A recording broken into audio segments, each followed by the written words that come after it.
Welcome back to another market closing live stream. It's been a minute since we've done one of these. We've got Nvidia coming out in under 5 minutes here. Pretty exciting. Nvidia actually had a little bit of a positive move into the close, which is exciting and sets the stage up for a little bit more entertainment for when these earnings actually come out. Earnings are expected soon, closing bell within 4 minutes, and then market expectations for Nvidia and Snowflake shortly thereafter. We're looking at Nvidia today at 420 actually. So you've got Snowflake. We'll go through first. We'll probably look at apps and UiPath as well. You've got Elf Beauty. So we'll go through some of these earnings first. You've got about 20 minutes after the hour that we'll be able to go through some of these other earnings, and then we'll be anticipating Nvidia. A lot of excitement for Nvidia. Obviously, I expect most of Nvidia's enthusiasm to be based on the forward guidance.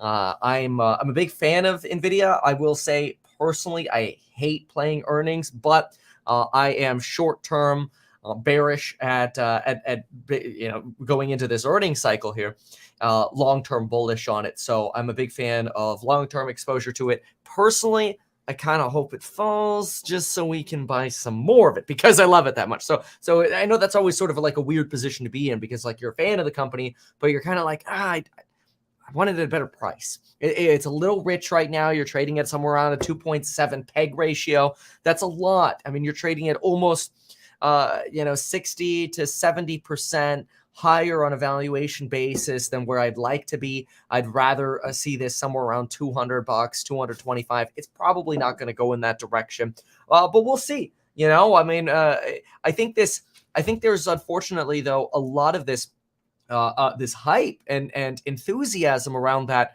Oh, because AI launched, just within last month, all of a sudden, orders are going to go through the roof. Maybe that's the case, but I don't know if I'm convinced of that.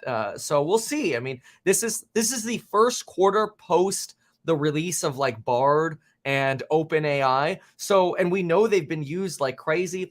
I'm a big fan of AI. I'm releasing an AI productivity course. So rather than just like, here's AI news or here are plugins, we're just going to go, here's how you could actually use AI to help you be more efficient in your job, how to make more money, how to provide more value to your boss and to the company that you work for, how to make sure you don't get laid off, basically. So I'm very excited about AI. So big fan. I feel bad being short-term bearish, but I just don't know how this hype could so quickly translate into sales. Who knows? Maybe it will, but we're about to find out. So it'll be the start of something for sure.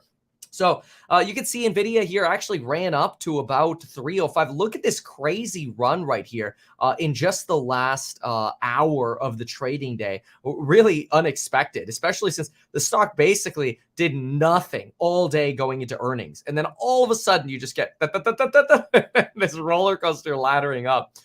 You did see that in the NASDAQ as well. The NASDAQ did drop a little bit after that. Nvidia didn't. Nvidia held it.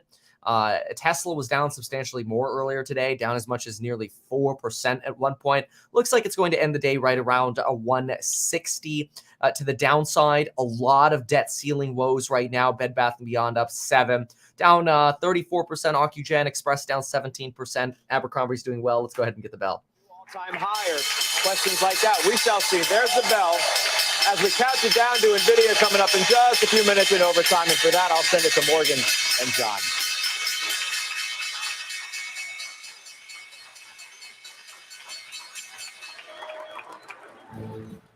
There it is. All right. We are once again. Oh, look how red that is. Oh, boy. Okay. I'm going to put on screen 120 for Nvidia. That is the expectation. A lot of people very, very enthusiastic now about Nvidia. But first, we're going to have to get through some other earnings. So the other earnings that we're going to go through Snow. Snow actually deemed to be one of those potential AI plays for big data analysis. One of your more OG AI plays. You've got Elf Beauty, the cosmetic sector, Ulta Beauty. These companies have absolutely been killing it. There's actually a thesis that maybe they've been killing it too much.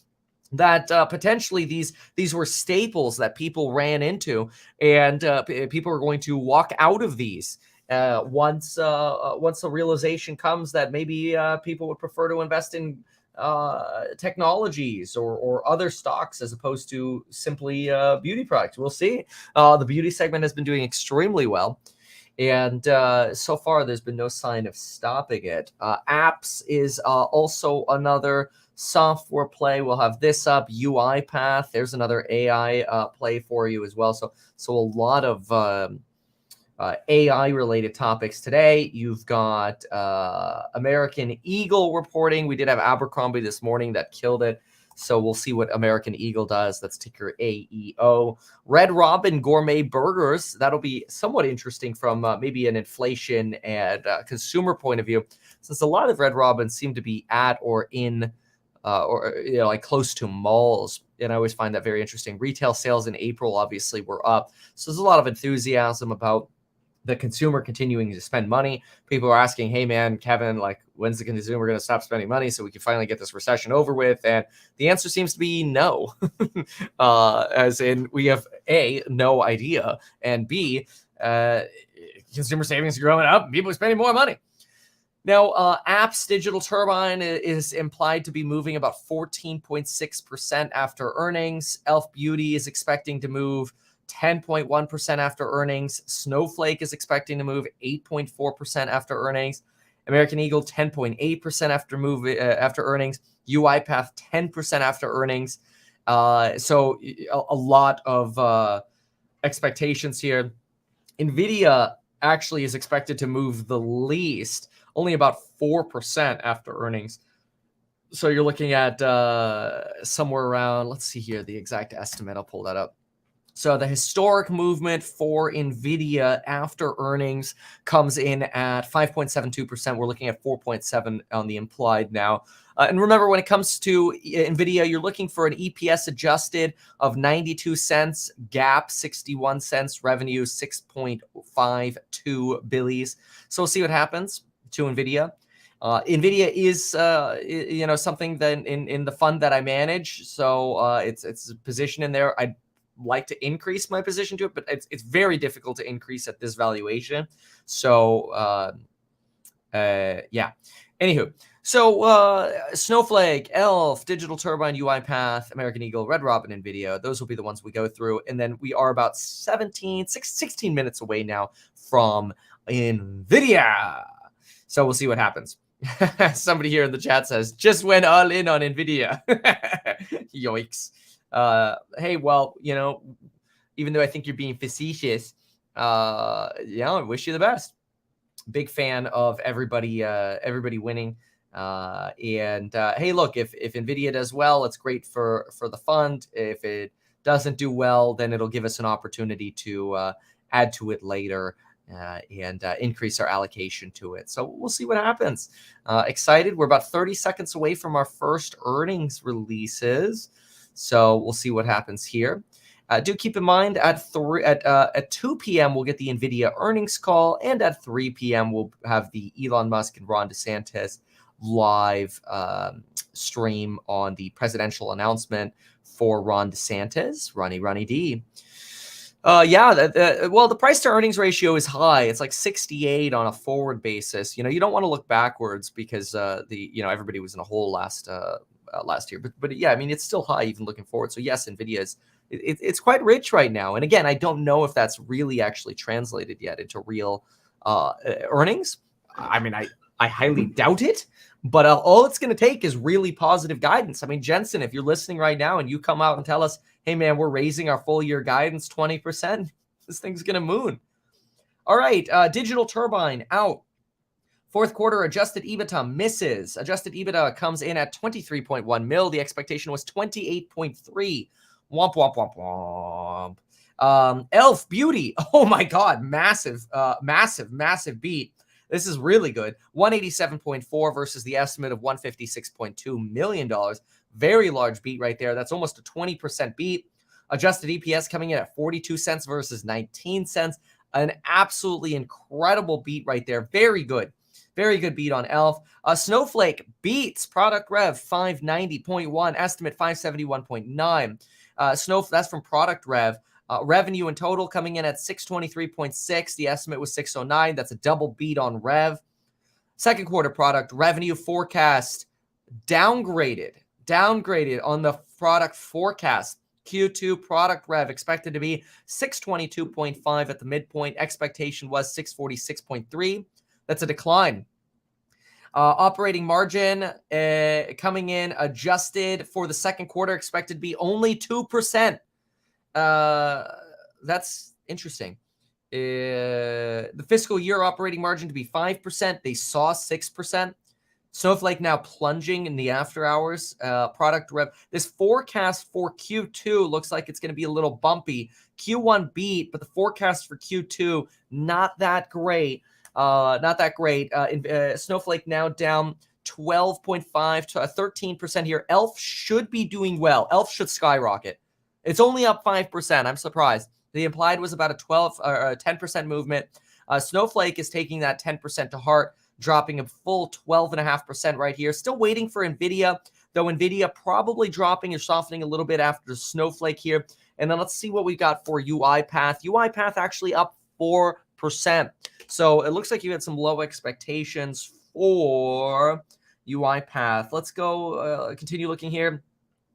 Product rev for the fiscal year expected to be 2.6 billion. That is less than the 2.71 Wall Street estimate and company forecast. Elf up 5%. Digital Turbine Apps drops 11% on disappointing Q1 view. UiPath, I actually don't have UiPath yet. UiPath doesn't appear to be out yet. It was apps that we went through. Apps, again, their Q4 net revenue slightly beat, but their adjusted EBITDA missed. And then they had a disappointing forecast, a midpoint view of 142.5 mil, and the estimate was 148.6. Waiting for American Eagle. Red Robin comes in with adjusted EPS of 25 cents. Wow, they beat. They were expecting to lose 63 cents. They came in with 25 cents. That's a very nice beat. Comp sales up 8.6%. Holy smokes, there's no recession at Red Robin. Yum. No, oh my God, I can't do that. I used to work at Red Robin. The sucker's up 8.7% right now. UiPath sitting roughly flat at the moment. Elf Beauty up 9.9. Snowflake still down 12.5-ish% right now. Nvidia trying to drop down about 1% in the after hours as we wait for Nvidia. You are also waiting for American Eagle. And of course, Nvidia will be a big one coming out soon.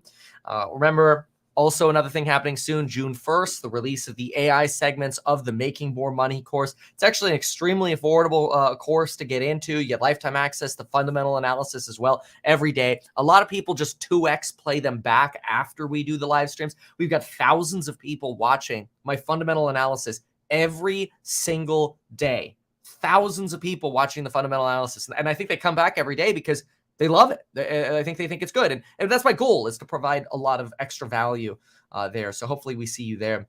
So, and then you could see the same videos. You can see the full archive of all the live streams and past fundamental analysis, which is kind of cool because you can kind of type in like, okay, show me your PayPal analysis. Boom, there it is.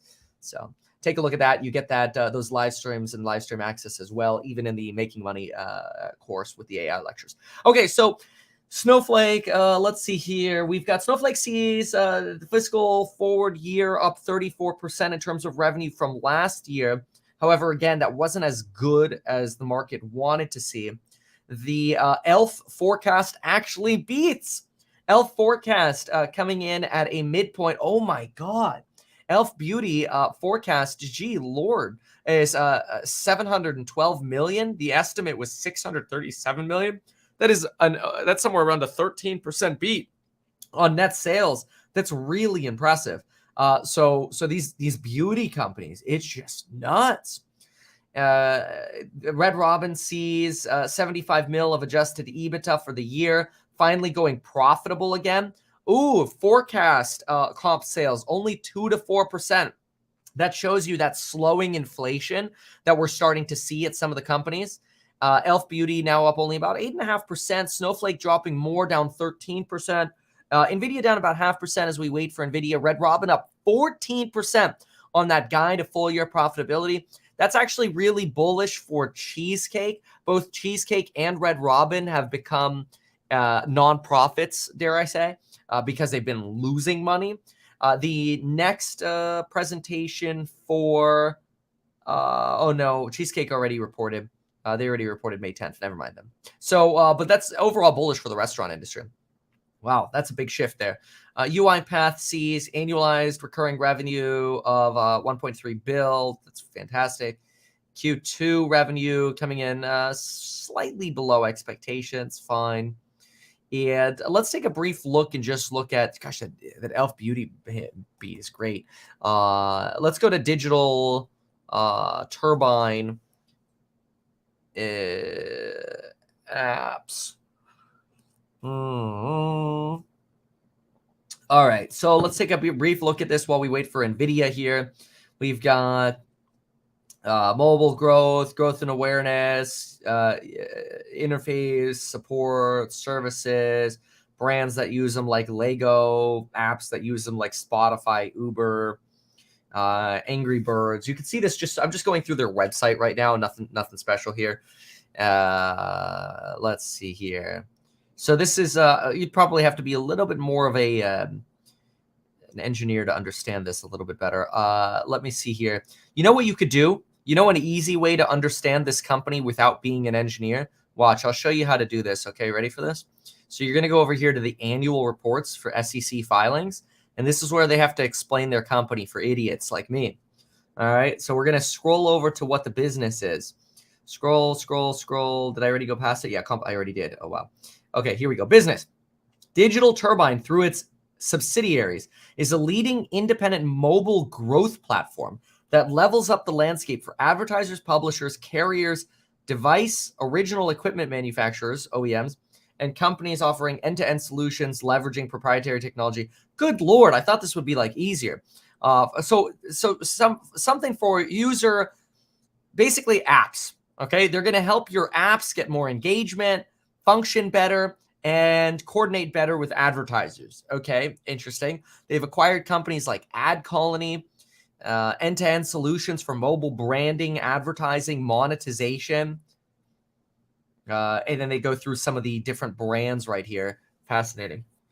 Yeah, I mean, it's not a company I invest in. I don't know terribly much about it, but it is interesting to me. So we'll do a little bit more study on that. 6 minutes to go for the Nvidia results. Those are expected to be a pretty big old one. As Nvidia bottomed, I think technically Nvidia is a bottom around that 165 level. It's actually a tiny bit below that right now at 164, but I think that's a pretty, it's not really a support. It's acting like a resistance right now. But I think that we should be right back on top of that pretty soon. However, it'll depend what happens in housing. Yes, this beat on Red Robin is probably good for Dave & Buster's. Absolutely, completely agree with you. More consumer spending, great for Dave & Buster's. Actually, we should go to Dave & Buster's just to do a little bit of surveying because they're sitting at $34. I mean, year to date, Dave & Buster's is down 4%. 1 year, it's only up 1%. So it's really done nothing. 16 in the past 5 years, it's down 60%. Okay, Kevin, women buying beauty products, work on site ramping up. One main reason for this performance with all beauty companies. That's a good point. That's a good point. Let's see here. Also, some return to work. Yep. Very good point. Let's see here. What's 120 is Nvidia. So much hate against Nvidia. Always do the opposite of what the market thinks. Really? Where are you seeing hate against Nvidia? I actually love Nvidia. I'm surprised there's hate against it. Oh, I guess maybe the valuation. Yeah, a lot of people fussy about the valuation for Nvidia. That's true. I really think it's a phenomenal company. And I feel very conflicted because I'm like, I want a better price on it. Like my cost basis on this. I had a $500,000 lot in Nvidia. My cost basis on it was like 175, so maybe 176, somewhere around there. So it was like, yay, here's like $200,000 sitting around in profits, which was great. So like, thank you, Nvidia. You know, I owe you. That's awesome. But, you know, I want more shares. So anyway, American Eagle just posted adjusted EPS coming in at expectation, 17 cents. Net revenue coming in at 1.08 bill. The estimate was 1.07 billion. American Eagle Q1 EPS 9 cents versus 16 year over year. Okay, cool. Oh, apps drops 20% post market now. Is that true? Wow. Yeah, Red Robin up 13%. Yeah, Digital Turbine. Wow, look at that. Straight down 20.5%. Snowflake down 12.6%. One of the big issues, and I've mentioned this many times on the channel, so I don't want to sound redundant, but I'm going to say it because I suspect there are some people who have not heard me say it. One of the big problems with AI is we do not yet know which software company is going to win. We just don't know. And we're not going to know that for a very long time. And that's scary to me. I'm scared about investing in software companies for AI because I'm not convinced that all of these software companies are going to win. I think the few best software companies are going to win. And I'm not convinced that Google or Microsoft or whatever are going to be a part of that. I mean, to some extent they will be, but maybe not as much as people hope. Same thing for Snowflake or apps or whatever. All these software companies, it's a tough bet for me. I think a much easier bet is actually, quite frankly, Nvidia. But the problem is it's already so rich. You know, Nvidia was something you wanted to buy last winter, which is when I bought it. Of course, that's when everybody on the internet was like, oh my God, chips are doing so bad. Why are you so concentrated in chips, Kevin? You're so dumb. It's like, okay, whatever. Thank you. This is why I like being contrarian. But when everybody else is telling me what I'm doing is stupid, usually I feel better, which is, it's tough because psychologically, you know, people walk around and they just want to poop on your ideas all the time. And then sometimes it makes it hard. Yeah. Okay. So waiting for Nvidia now. Nvidia is flat in the post market.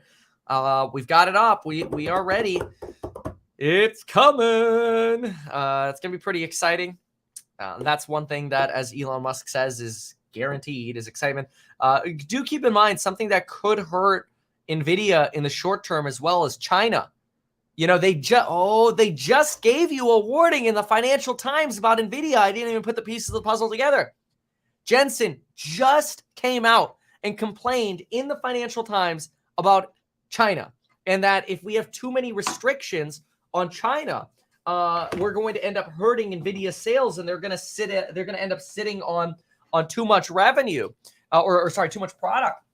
So that's actually potentially a little bit of a leading warning. Hold on one sec. A little bit of a leading warning that you know, maybe we're going to see a miss here because of China. That's interesting. I hadn't even thought about that, but it would make a lot of sense.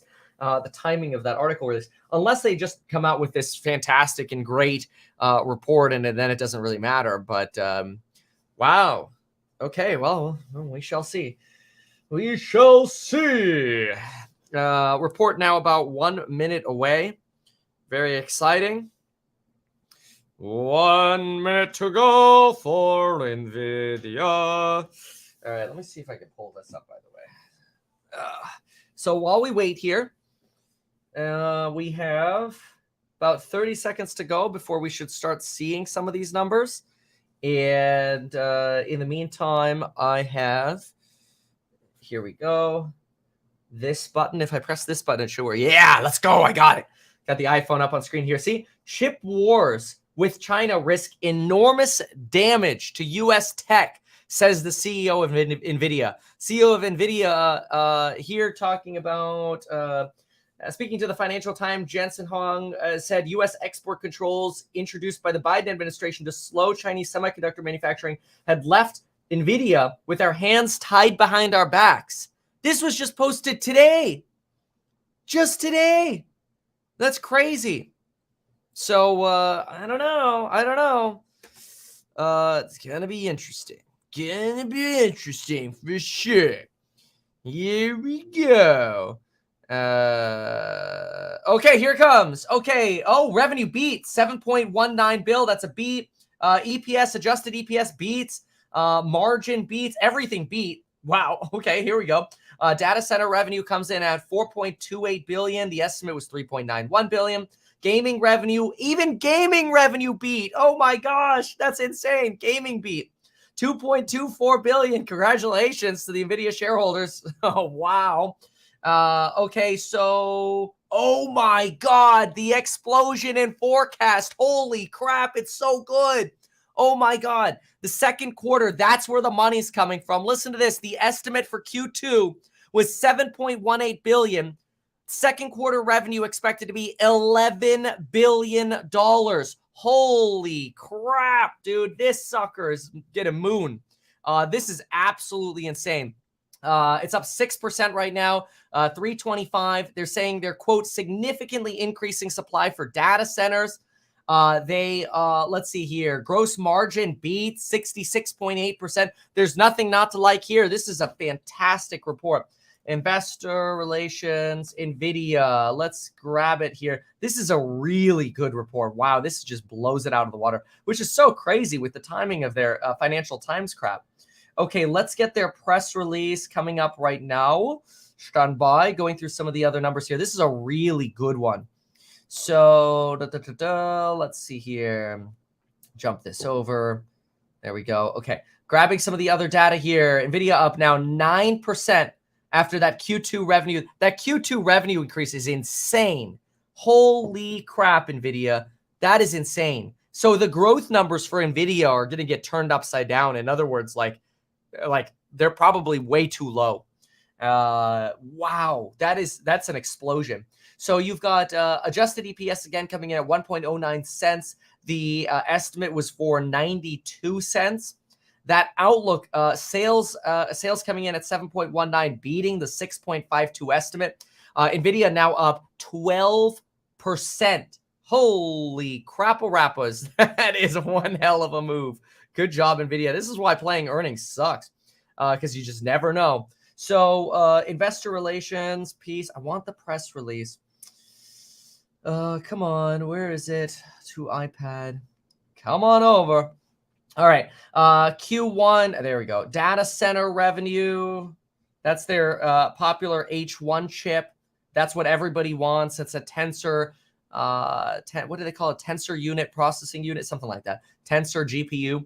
Anyway, data center revenue, 4.28 bill. Second quarter revenue, 11 bill, plus or minus 2%. That's just so wild. Versus the estimate of 7.15. CFO commentary, first quarter 2024. Okay, what else here? Nvidia quarterly. Okay, that's fine. Those are just statements. And Q1, yeah, everything just beat on that. This is just a complete beat at every single level. So let's look at these numbers here. So let's see what we got. Balance sheet. Looking at balance sheet, we've got 13.3 billion in cash. You've got, let's just write that down for a moment. 13.3 billion in cash here. We've got payables and bills of all of these. I'll write them down at 6.5. I'm taking the full current here. We've got long-term debt of about 11-ish. Let's see here. Plus 2, 10, 11, 11.6. Not including leases here. So you've almost got enough cash to pay all of this down. You've got a total debt set here of 18.1. There we go. 18.1 debts. You had 13.3 billion in cash. Plus you've got receivables of another 4. I mean, honestly, your receivables and your cash pay off your debt and bills. This is so good. That's going to put you at, this is really impressive. Goodwill, they kept goodwill the same. Honestly, they could probably take a mark up on goodwill. You've got net income coming in at 1.4, which is down substantially from last year. I mean, you're down more than 50% from last year on net income. Stock-based comp up about 40-ish%. You've got net cash by operating activities, 2.249. And you've got plant, property, and equipment expenses here of 500 mil. That's going to put you at about 1.7 of free cash flow. That's really impressive. 1.7 bill of free cash flow here from Nvidia. These are absolutely incredible numbers. I mean, hats off to Nvidia. These are really, really good. Computer industry is going through 2 simultaneous transitions: accelerated computing and generative AI. Let's see what else we have here. Nvidia is now up 14%. Holy crap, man. That's insane. So then you've got significantly increasing our supply to meet surging demand for the entire data center family of products. Oh, wow. All right. Good job. So then you've got let's see here. Let's see. Stock-based comp and the following. That hasn't changed much. These are just stock-based comp comparisons here. That's fine. Okay, let me look at, we looked at the balance sheet, we look at net income. Where's our costs? Costs of goods sold. I want to see margin because margin beat as well. Here it is. Okay, so revenue comes in at $6 billion, which is less than the 7.6 previously. You've got gross profit. The margin beat expectations. Remember, the margin expectation was 66.6. And let's see here. Well, okay, I don't know how they came up with their math. I'll have to look at how they came up with their math, because when I do this math, I'm actually getting gross profit of about 63.3% compared to 4,999 divided by 7,643 of last year. So I'm actually getting a little bit of a decline in margin right here, 65.4%. So that's what I'm seeing right now, a little bit of a decline. The what is this? The forecast here though was let's see here. The forecast, okay, margin, gross margin, Q1. Oh, it's adjusted gross margin, 66.8 versus 66.6. Got it. So their GAAP gross margin actually fell. Their adjusted gross margin beat. That's when you start adding back in stock-based comp and all that nonsense. So yeah, this is absolutely impressive. The earnings call starts in about 30 minutes. You've got Ron DeSantis and Elon Musk in an hour and 30 minutes. You've got R&D here. Nice jump in R&D, actually. Look at that. You're spending 1951 divided by 1466. You're spending about 33% more in R&D. And what's interesting is it doesn't seem like you're having to sell it much more. 563. Yeah, you're only spending about 11% more in advertising. So you've got net income here. Obviously a big decline in net income, but we're rising again. So this shows you how even with a high, PEG ratio, these companies, these growth companies can just go crazy. This is pretty impressive, I have to say. I mean, now you're looking at, well, I mean, you have to just rewrite the company. You have to re-underwrite it because the expectations for sales were 7.15 billion. That's going to jump up to 11 billion. I mean, your EPS is probably going to skyrocket here. I mean, 11 billion, how much do they take to the bottom line here? If their revenue is 51, I mean, you're going to basically double that. So let's double that. Let's double gross profit for a moment. That's going to put you at 7 billion of gross profit. Let's take out 3 of OPEX. That's going to put you at 4 billion in the fourth quarter, or in the second quarter. 4 billion of net income potentially in Q4. Now all of a sudden, Q2. Now you're going to beat last year's Q1. And so that's going to put your EPS at, oh man, okay, 4,000 divided by 2477. That's going to put your EPS at $1.61. If I multiply that by 4, that's going to put you at $6.44. And the company is currently trading at, Jesus, 350. 350 divided by 6.44. This puts you at a new PE ratio of 60 or 54 for 2023. And honestly, with that kind of growth, I mean, your EPS is exploding. It's actually not going to look that overvalued because, I mean, think about it for a moment. If stupid box is in the way, I know. Let me just put this over here. The valuation's actually not going to look that extreme anymore with these sort of numbers. These sort of numbers are just so freaking insane. Wow. This is really impressive. Absolutely incredible. So you've got $4 billion of net income potentially for Q2. That annualizes out to a 54 PE ratio. I wouldn't be surprised if their earnings expectation or their growth expectations are low right now for Wall Street. Because let's say if growth is 30% year over year, which it could be more, but let's say for the next 5 years,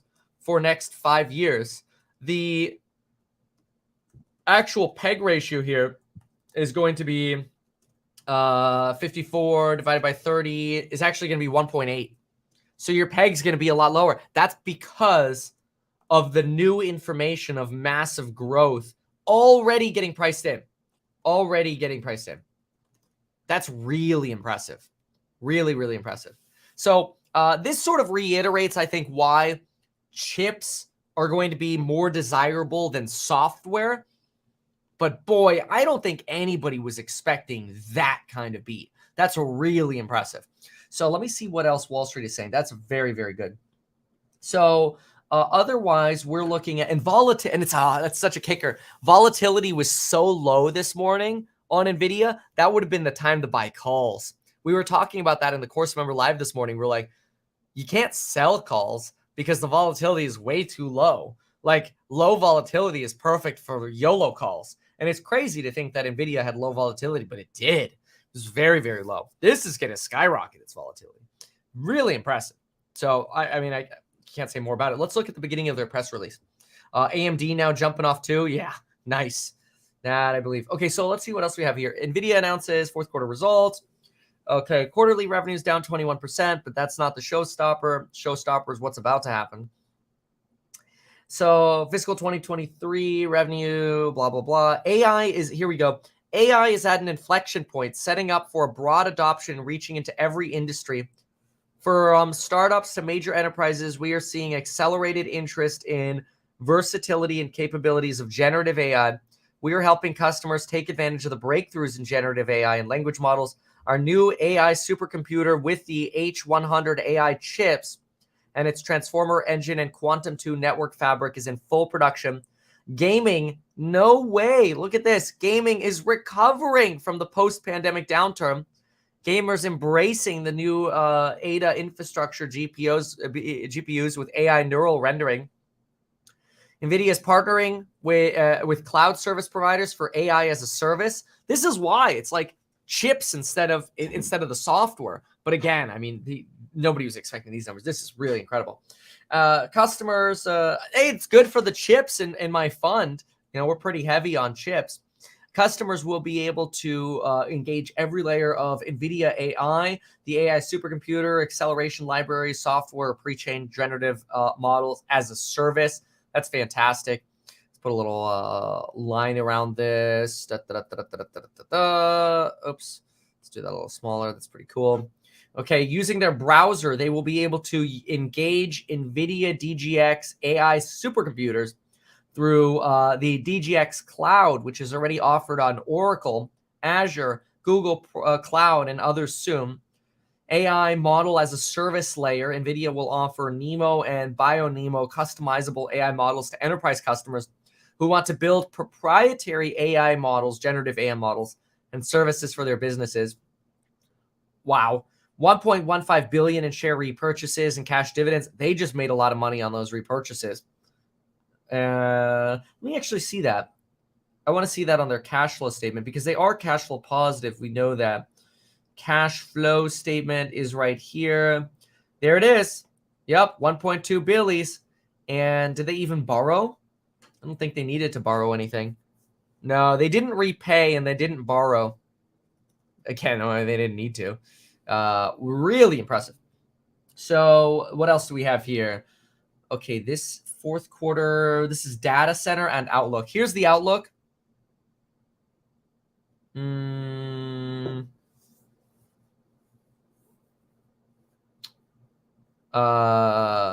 me see here.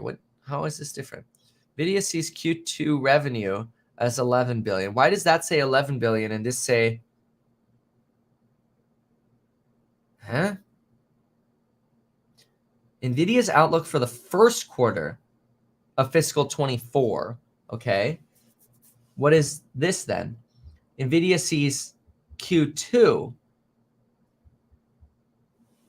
And am I at the old statement here? Oh, damn it. Yeah, sorry. How did I get the old statement? Such an idiot. That was the January one. That doesn't even make sense.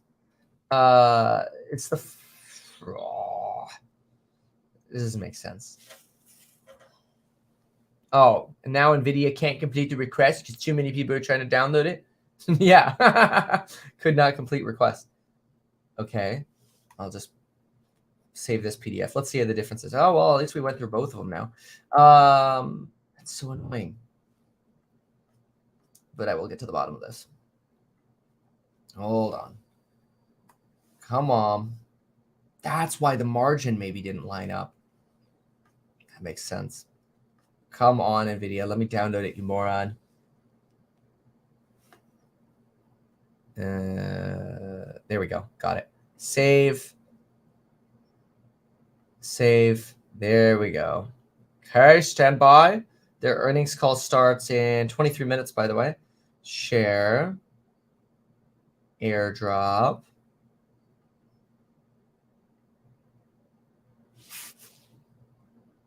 There we go.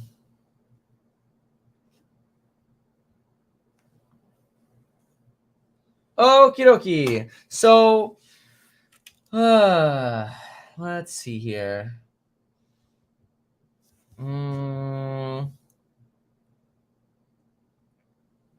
Okay, here we go. So let's look at their outlook here and let's just see how this compares. So there we go. Okay. All right. Perfect. So computer industry is going through two simultaneous transitions. This is the same thing they said in the last one. $1 trillion of installed global center infrastructure will transition from general purpose to accelerated computing as companies race to apply generative AI in every product, service, or business. Data center family, H100s, Grace CPUs, Grace Hopper Superchip, Quantum 400 InfiniBand is in production. We're significantly increasing our supply to meet surging demand for them. Nvidia returned $99 million in cash to shareholders. Okay, good. Here's that margin beat. There we go. Okay, so compared to last year, down slightly, but actually up from last quarter. Operating expenses barely. Operating expenses actually falling, which is great. Let me look at, and I want to look at their individual segments as well here. But let's see, how was their cash flow? Compared to the first quarter we had, that's the GAAP reconciliation. We had cash flows from operating activities of 2.9 billions. We had plant property equipment 248. So you're actually sitting at somewhere around 2.65 billion in free cash flow. How does that compare to the last quarter? Since we just did the last quarter's analysis. Look at that. They went from 1.7 billion of free cash flow to 2.65. That's really good. Actually, I kind of don't feel bad now that we did the prior one because it gives us that comparison. We've got bills to pay here of about 7.2 billions, but oh man, the cash has exploded. So you've got 7.2 billions here. Long-term debt 9.7. I'm going to add this together. 9.7 plus 7.26 plus 0.939 plus 2. Let's just call it 20 billion debt and bills. And then you basically have that again in cash and accounts receivables, not even having to touch inventory. You basically cover that. They did actually mark up goodwill a little bit in this AI transition. That's impressive. You've got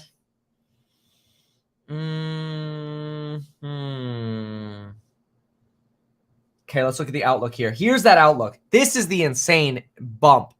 Revenue expected to be 11 billion plus or minus. It is such a rewrite, honestly. This is so impressive.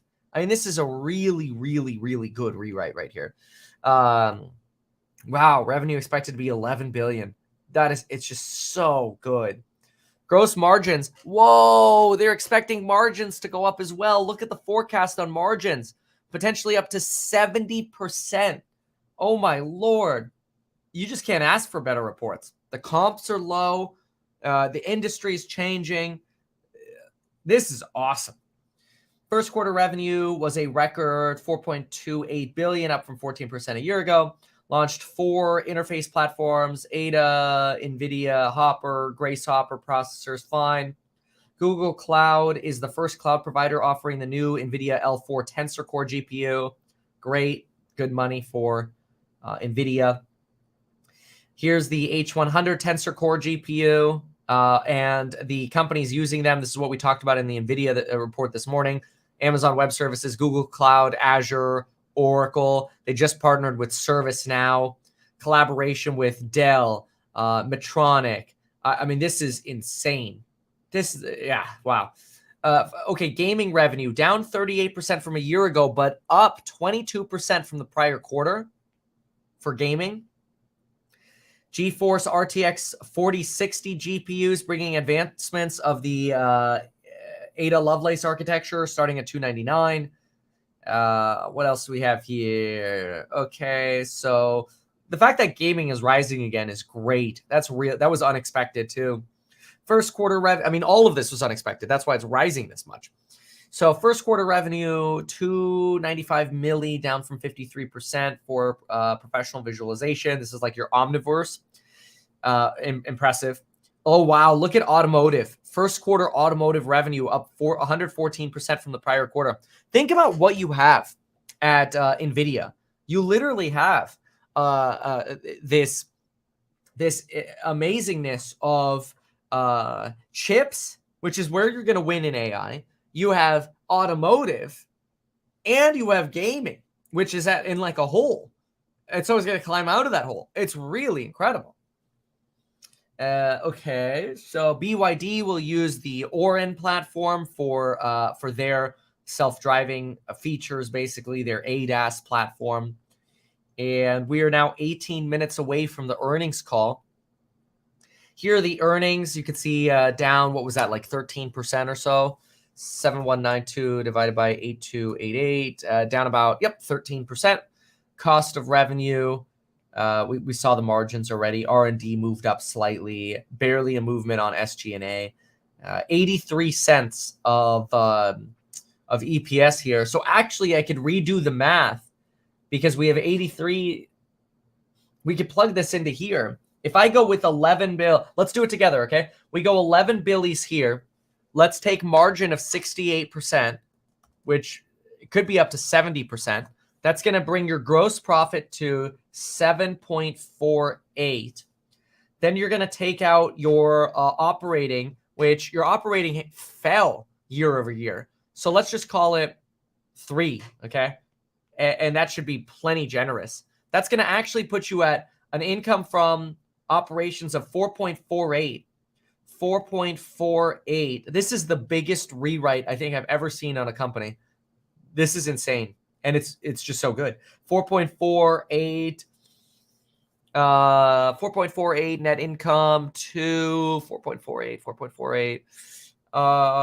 If I then divide this by shares outstanding, 4.48. 4480 divided by 2490 is going to put me at actually about 180 EPS for next quarter. And if I multiply that by 4, just to annualize, not that you should annualize because there are seasonalities to this, 7.2, it's going to put me about 7.2, sitting now at, good Lord, 365 divided by 7.2. Oh my gosh. The forward PE is actually at 365. The forward PE on NVIDIA right now is 50.7. And 365. If you go with a growth of 30% again, you're at 1.69. 1.69 on a peg basis means you're actually trading similar trading level to Tesla and Enphase at 169 peg based on new underwriting per insanely good guidance.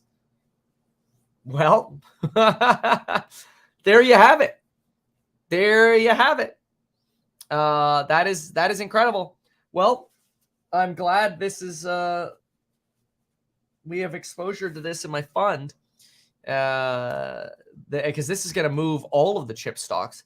Let me see. We've got Nvidia's up 19%. And AMD doesn't really hold a candle right now to Nvidia on the AI, but yeah, AMD's up 7.4%. You've got this is pushing NASDAQ up. Tesla's only up 0.44% here in afters. But yeah, it's, again, software gets whacked where chips win. Intel, I think, is probably still being left behind. Yeah, Intel barely doesn't even move on this news. So, but yeah, I mean, other chip stocks. I mean, Micron's up maybe 2%. Let's see, Applied Materials up about 2%. Nobody's moving like Nvidia is. Microsoft moved on this 1.4%. Goog moving 1.7%. But they're not going to be the ones that profit. They're the ones buying the chips. Wow, that's incredible. So what you would hope for, what you want to hope for? Some bad news in the morning on the debt ceiling, then buy the freaking dip. Not that there will be. It's up 19%. It would take quite a while to dip this thing. But wow. Yeah, the idea of being able to add more to this at a discount, that fell flat in its face. That went to poopies so freaking fast, that idea. So happy for the exposure I have. Not as much as I once had, but that's okay. Sometimes you take money away from the Vegas table. So this is, we have the earnings call coming up in 13 minutes. Should we do the earnings call? Let's see how TSM's doing. TSM, Taiwan Semiconductor Manufacturer. Wow, 5%, dude. Oh my gosh, that's impressive. All of the chips, they're killing it. I mean, I'm just blown away. It's so good. How's ASML doing? They should be doing well too. Although they've got such a long backlog. They're only up about 1.3%, 1.1% rather. So, let me see here. What's that's wow, Nvidia absolutely destroyed it. Very good. I have to give it to them. Very, very good. So what else? Well, now what we're going to do is we can wait for the earnings call, and oops, don't know why that went black there for a sec. Let's go for the Nvidia earnings call. Let's see what we got here. Did I unplug that? Oh yeah, there it did. All right. Okie dokie then. Nvidia earnings call. Let's see what we have.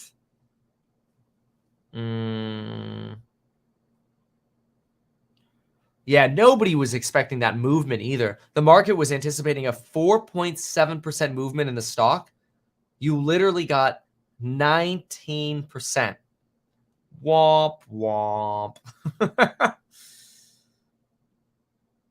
Okay. So let's listen for a moment into Doomburgers, and then we'll get into this Kali. Any hour now, this will actually turn on. Apparently I can't get Doomburgers. Whatever. All right, let's get set up for the call.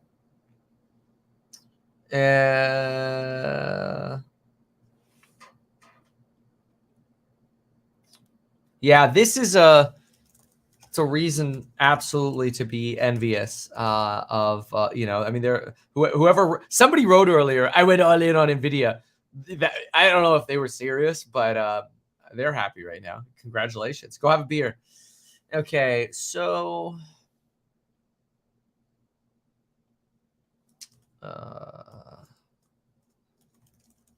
okay.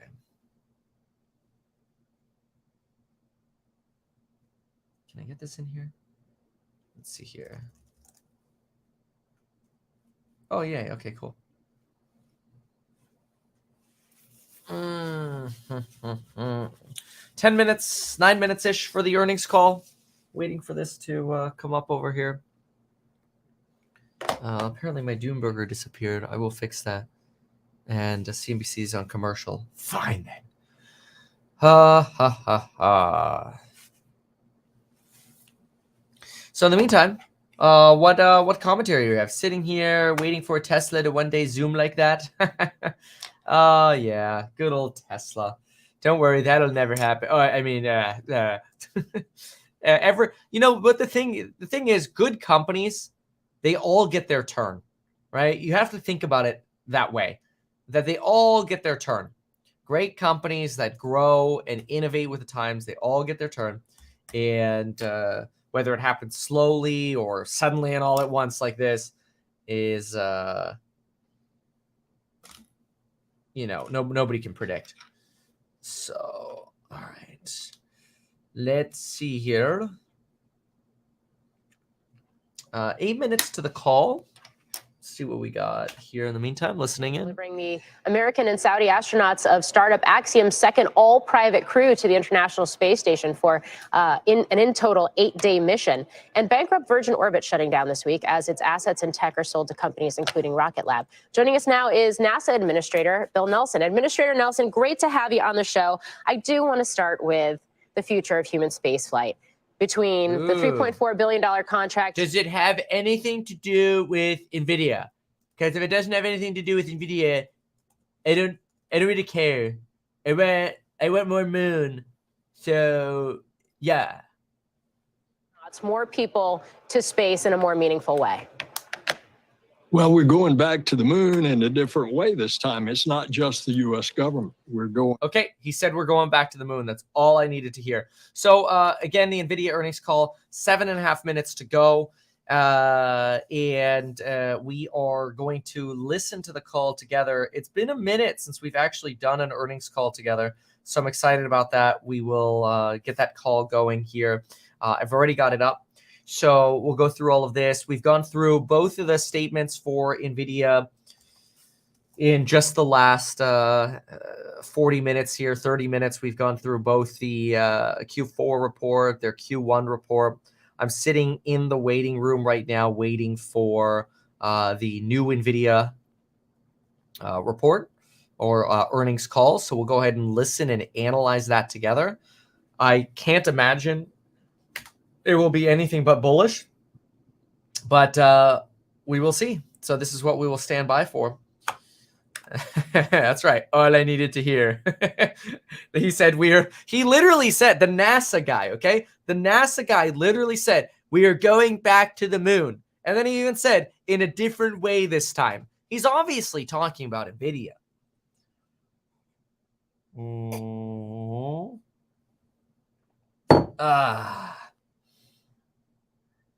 The question is, do you take profits tomorrow? So I can't give you personalized financial advice, but let me explain my thesis. So my thinking is I personally want more of my exposure in like an ETF style fund that has exposure to Nvidia.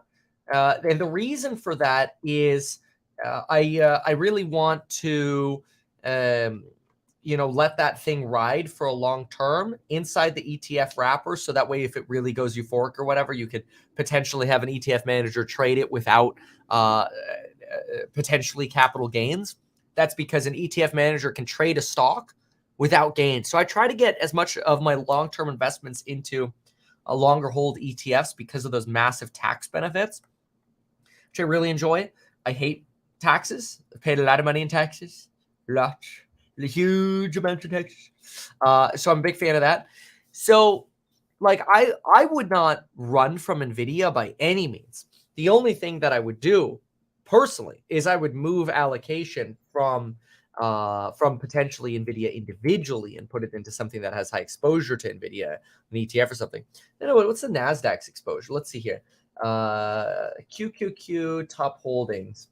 So if you look at the Nasdaq, for example, the Nasdaq has 5.5% allocation to Nvidia. That's pretty good. And so you can invest in this through QQQM.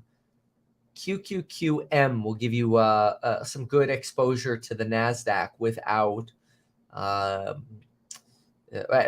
very low fees, which is great. And that's the same as really QQQ. It's just the one that's not marketed. It's kind of a brilliant strategy they had. That's the way they've been able to charge higher fees. So the fee-sensitive people move over to the cheaper version, whereas the not fee-sensitive people stick in the expensive one and pay more fees for them.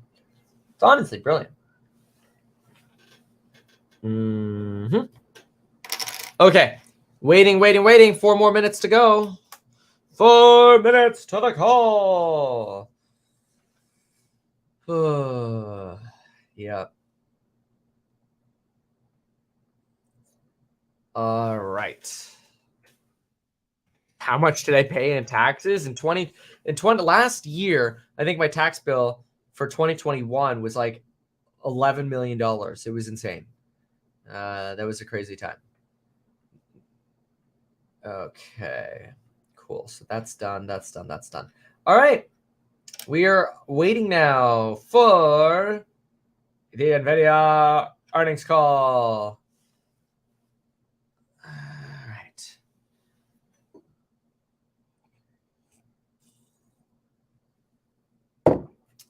Yeah. I wouldn't be surprised that you have some of that, some calm down at some point in the AI train. But I have to say, from a fundamental basis, these numbers were A, highly unexpected, and B, highly amazing.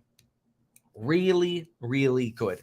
You just can't complain about these Nvidia fundies. That if those numbers are true, which we're going to hear more about in the earnings call in just a minute, actually like 2.5 minutes. Very, very good. Very good. Very good. All right. Standing by. Let me see if in the meantime we can fix this. Give me 1 second here. Let's see what we have. Oh, what is this? It is fine. There's no problem there. Then why is it not working?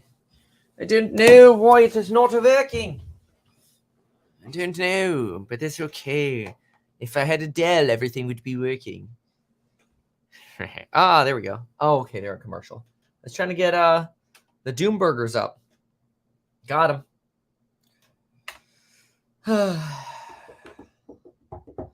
Since you're getting twins, will you be buying a bigger home? Hell nah. Why would we do that? Yeah, Eric, it's true. The Nvidia stuff could just be getting started. You're not wrong. These numbers are so good.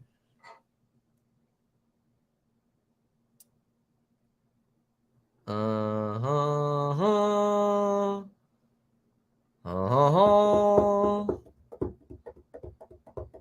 I have way more than 1 year of net earnings invested into the stock market. I don't know how you're getting that math. Since you're, the twins thing. Yeah, the twins thing is going to be really cool. Anyone going to do a running tally of how many times the presenters say AI? Ooh. That's a good idea. That's a good question. I mean, obviously, I think it's going to be in every single answer. Anything is going to be better than your Zoom call. The Zoom call is a disaster. A6 for AI. Ooh. Joel, thank you so much for being here. Unless it's Joelle. I know that's the more typically associated with girl version, but I had a guy friend who preferred Joelle. Yeah. All right, come on, Nvidia.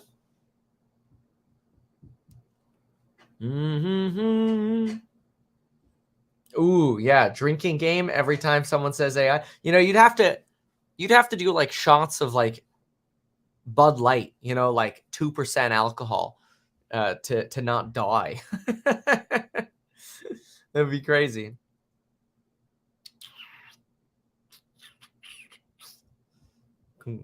The twins will be cool. Yeah.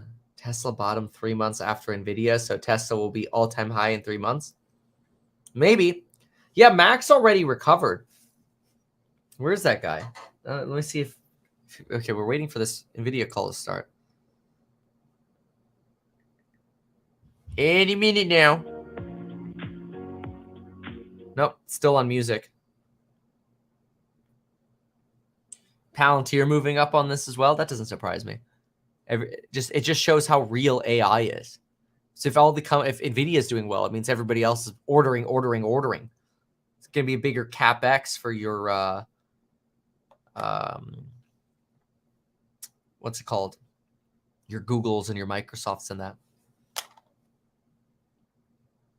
Okay. There'll be a question and answer session. Here we go. If you'd like to ask a question during this time, simply press the star key followed by the number 1 on your telephone keypad.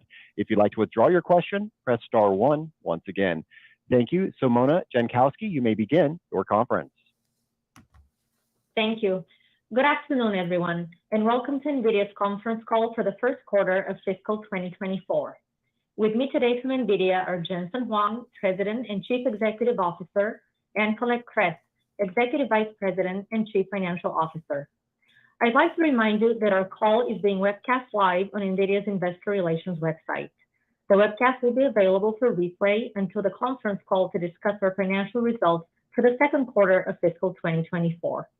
The content of today's call is NVIDIA's property. It can be reproduced or transcribed without our prior written consent. During this call, we may make forward-looking statements based on current expectations.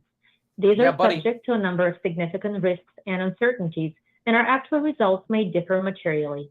For a discussion of factors that could affect our future financial results and business, please refer to the disclosure in today's earnings release, our most recent Forms 10-K and 10-Q, and the reports that we may file on Form 8-K with the Securities and Exchange Commission.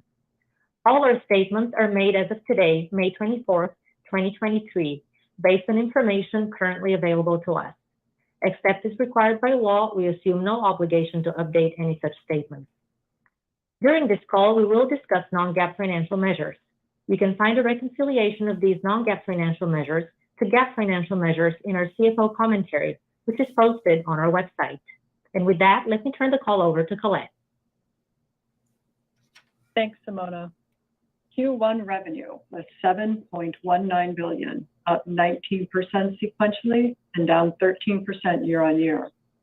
Strong sequential growth was driven by record data center revenue, with our gaming and professional visualization platforms emerging from channel inventory corrections. Starting with data center, record revenue of $4.28 billion was up 18% sequentially and up 14% year on year on strong growth of our accelerated computing platform worldwide. Generative AI is driving exponential growth in compute requirements and a fast transition to NVIDIA accelerated computing, which is the most versatile, most energy efficient, and the lowest TCO approach to train and deploy AI. Generative AI drove significant upside in demand for our products, creating opportunities and broad-based global growth across our markets. Let me give you some color across our 3 major customer categories: cloud service providers, or CSPs, consumer internet companies, and enterprises. First, CSPs around the world are racing to deploy our flagship Hopper and Ampere architecture GPUs to meet the surge in interest from both enterprise and consumer AI applications for training and inference. Multiple CSPs announced the availability of H100 on their platforms, including private previews at Microsoft Azure, Google Cloud, and Oracle Cloud Infrastructure, upcoming offerings at AWS, and general availability at emerging GPU specialized cloud providers like CoreWeave and Lambda. In addition to enterprise AI adoption, these CSPs are serving strong demand for H100 from generative AI pioneers. Second, consumer internet companies are also at the forefront of adopting generative AI and deep learning-based recommendation systems, driving strong growth. For example, Meta has now deployed its H100-powered Grand Teton AI supercomputer for its AI production and research teams. Third, enterprise demand for AI and accelerated computing is strong. We are seeing momentum in verticals such as automotive, financial services, healthcare, and telecom, where AI and accelerated computing are quickly becoming integral to customers' innovation roadmaps and competitive positioning. For example, Bloomberg announced it has a 50 billion parameter model, Bloomberg GPT, to help with financial natural language processing tasks, such as sentiment analysis, named entity recognition, news classification, and question answering.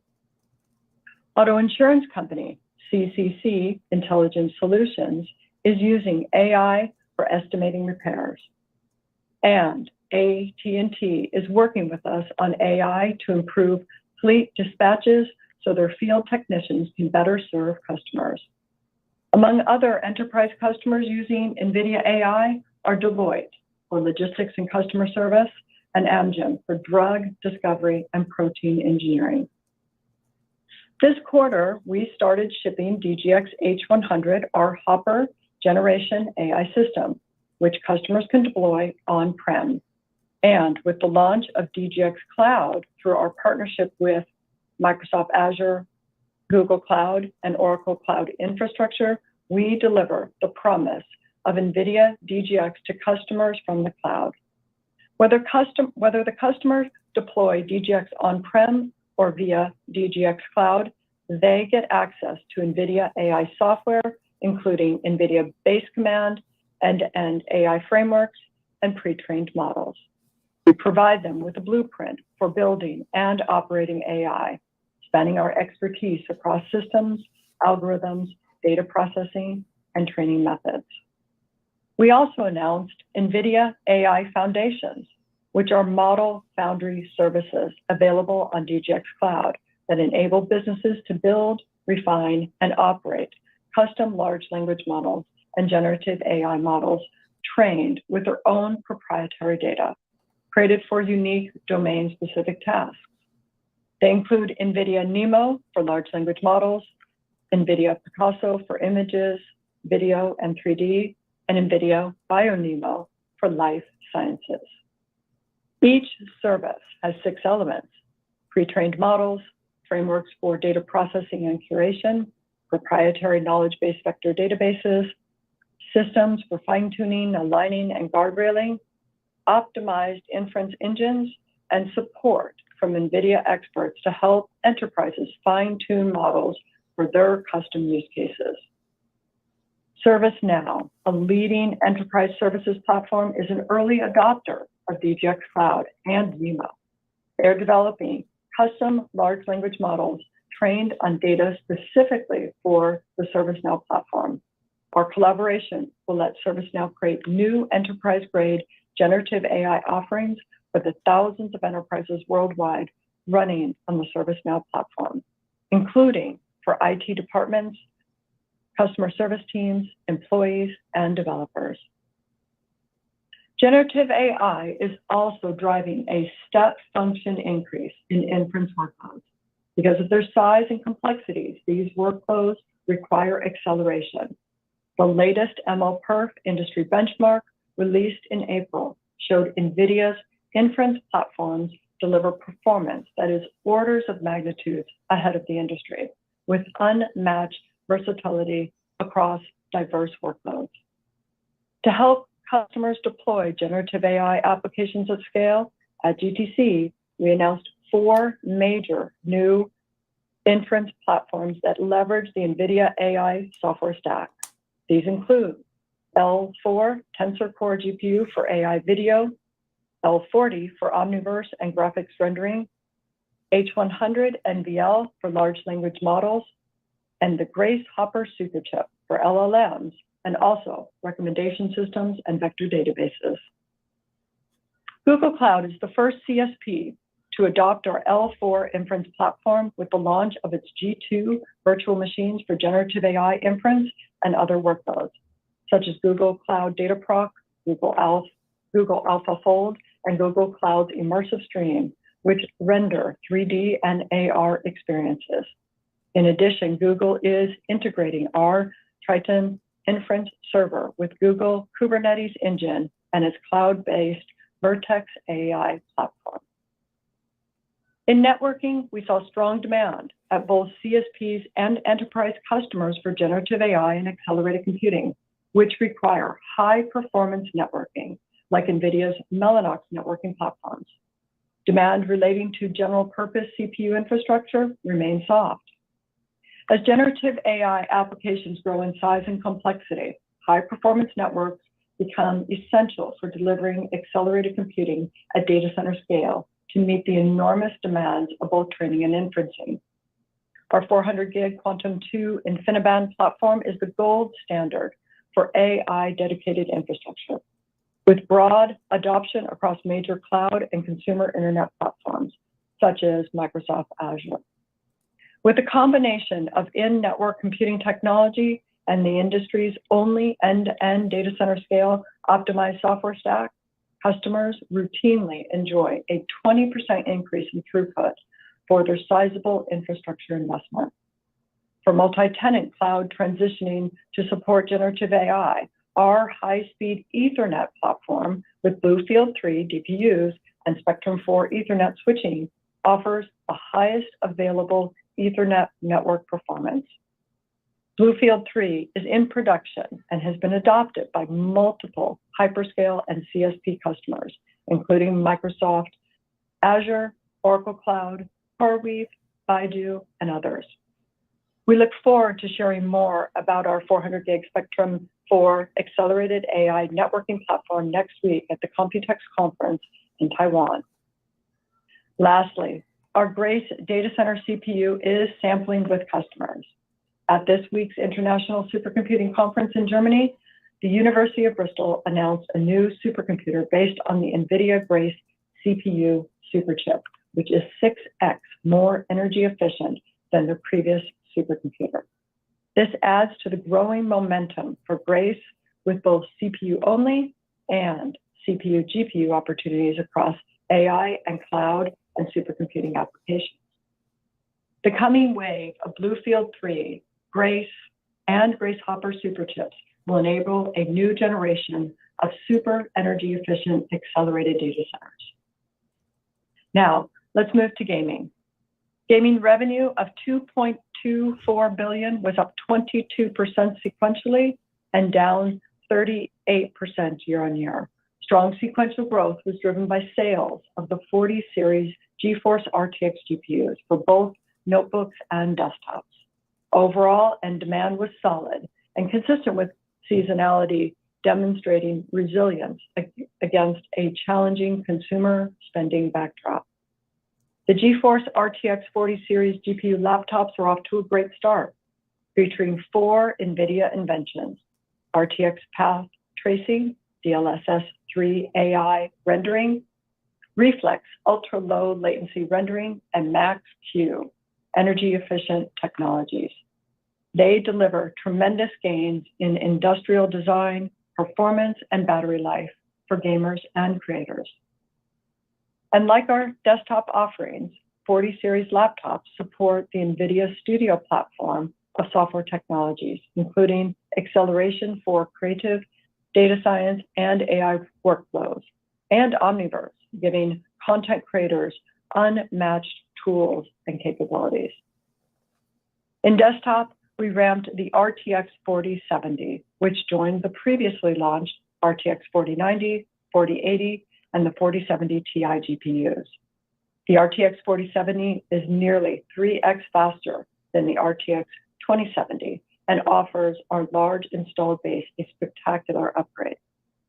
Last week, we launched the 60 family, RTX 4060 and 4060 Ti, bringing our newest architecture to the world's core gamers, starting at just $299. These GPUs, for the first time, provide 2x the performance of the latest gaming console at mainstream price points. The 4060 Ti is available starting today, while the 4060 will be available in July. Generative AI will be transformative to gaming and content creation, from development to runtime. At the Microsoft Build Developer Conference earlier this week, we showcased how Windows PCs and workstations with NVIDIA RTX GPUs will be AI-powered at their core. NVIDIA and Microsoft have collaborated on end-to-end software engineering, spanning from the Windows operating system to the Nvidia graphics drivers and NeMo LLM framework to help make Windows on Nvidia RTX Tensor Core GPUs a supercharged platform for generative AI. Last quarter, we announced a partnership with Microsoft to bring Xbox PC games to GeForce Now. The first game from this partnership, Gears 5, is now available, with more set to be released in the coming months. There are now over 1,600 games on GeForce Now, the richest content available on any cloud gaming service. Moving to Pro Visualization. Revenue of $295 million was up 31% sequentially and down 53% year on year. Sequential growth was driven by stronger workstation demand across both mobile and desktop form factors, with strength in key verticals such as public sector, healthcare, and automotive. We believe the channel inventory correction is behind us. The ramp of our Ada Lovelace GPU architecture in workstations kicks off a major product cycle. At GTC, we announced 6 new RTX GPUs for laptops and desktop workstations, with further rollouts planned in the coming quarters. Generative AI is a major new workload for NVIDIA-powered workstations. Our collaboration with Microsoft transforms Windows into the ideal platform for creators and designers harnessing generative AI to elevate their creativity and productivity. At GTC, we announced NVIDIA Omniverse Cloud, an NVIDIA fully managed service running in Microsoft Azure that includes the full suite of Omniverse applications and NVIDIA OVX infrastructure. Using this full-stack cloud environment, customers can design, develop, deploy, and manage industrial metaverse applications. NVIDIA Omniverse Cloud will be available starting in the second half of this year. Microsoft and NVIDIA will also connect Office 365 applications with Omniverse. Omniverse Cloud is being used by companies to digitalize their workflows from design and engineering to smart factories and 3D content generation for marketing. The automotive industry has been a leading early adopter of Omniverse, including companies such as BMW Group, Geely Lotus, General Motors, and Jaguar Land Rover. Moving to automotive. Revenue was $296 million, up 1% sequentially and up 114% from a year ago. Our strong year-on-year growth was driven by the ramp of the NVIDIA Drive Orin across a number of new energy vehicles.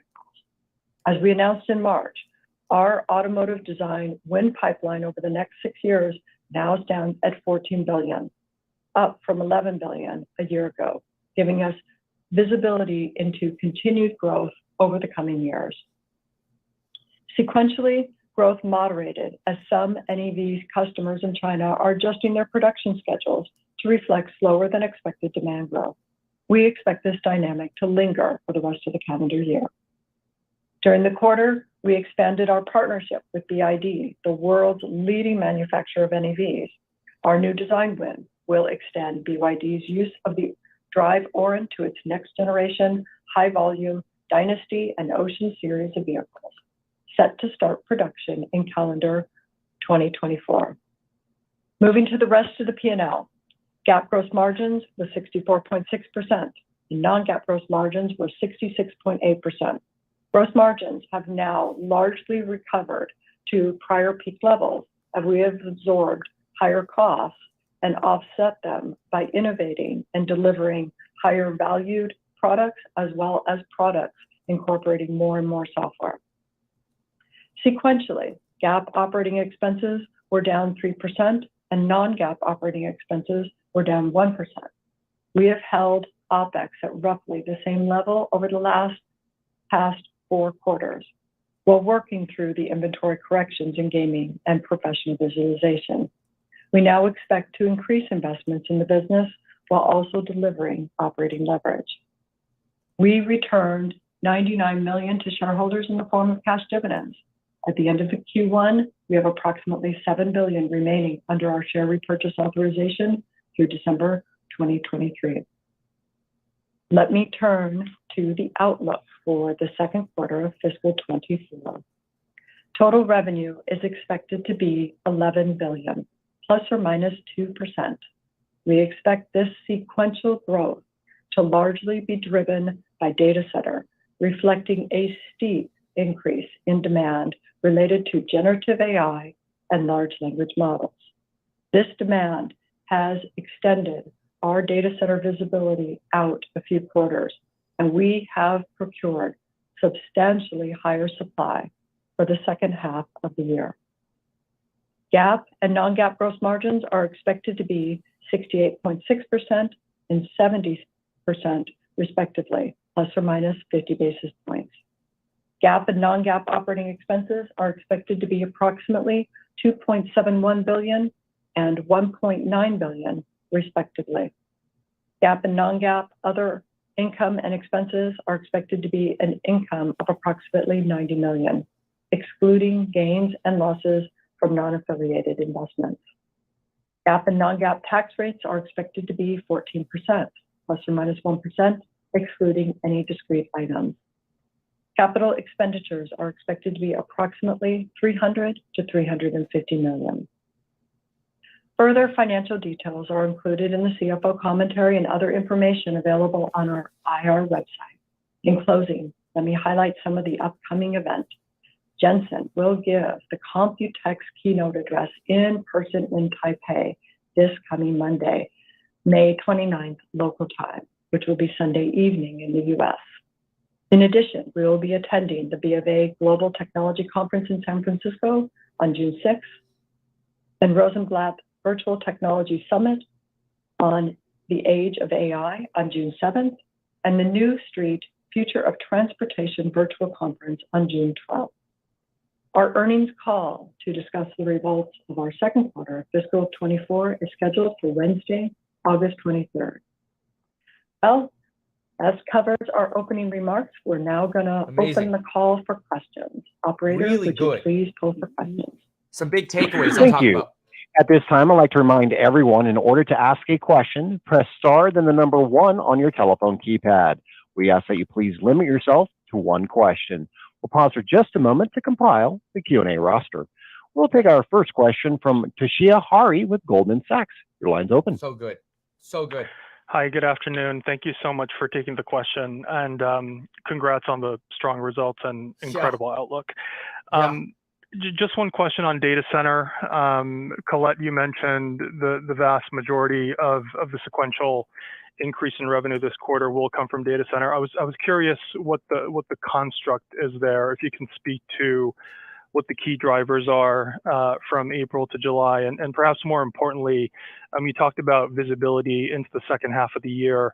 I'm guessing it's more of a supply problem at this point. What kind of sequential growth beyond the July quarter can your supply chain support at this point? Thank you. Good question.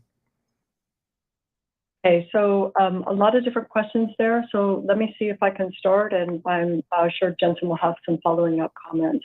So when we talk about our sequential growth that we're expected between Q1 and Q2, our generative AI, large language models are driving this surge in demand, and it's a broad-based across both our consumer internet companies, our CSPs, our enterprises, and our AI startups. It is also interest in both of our architectures, both of our Hopper latest architecture as well as our Ampere architecture. This is not surprising, as we generally often sell both of our architectures at the same time. This is also a key area where deep recommendators are driving growth, and we also expect to see growth both in our computing as well as in our networking business. So those are some of the key things that we have baked in when we think about the guidance that we have provided to Q2. We also surfaced in our opening remarks that we are working on both supply today for this quarter, but we have also procured a substantial amount of supply for the second half. We have some significant supply chain flow to serve our significant customer demand that we see, and this is demand that we see across a wide range of different customers. They are building platforms for some of the largest enterprises, but also setting things up at the CSPs and the large consumer internet companies.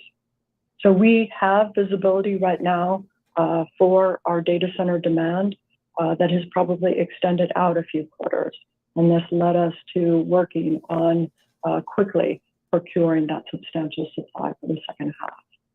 I'm going to pause there and see if Jensen wants to add a little bit more. I thought that was great, Colette. Thank you. Okay. Next, we'll go to CJ Muse with Evercore ISI. Your line's open. Yeah, good afternoon. Thank you for taking the question. You know, I guess with data center, you know, essentially doubling, you know, quarter on quarter, you know, two natural kind of questions that relate to one another come to mind. Number one, you know, where are we in terms of driving acceleration into servers to support, you know, AI?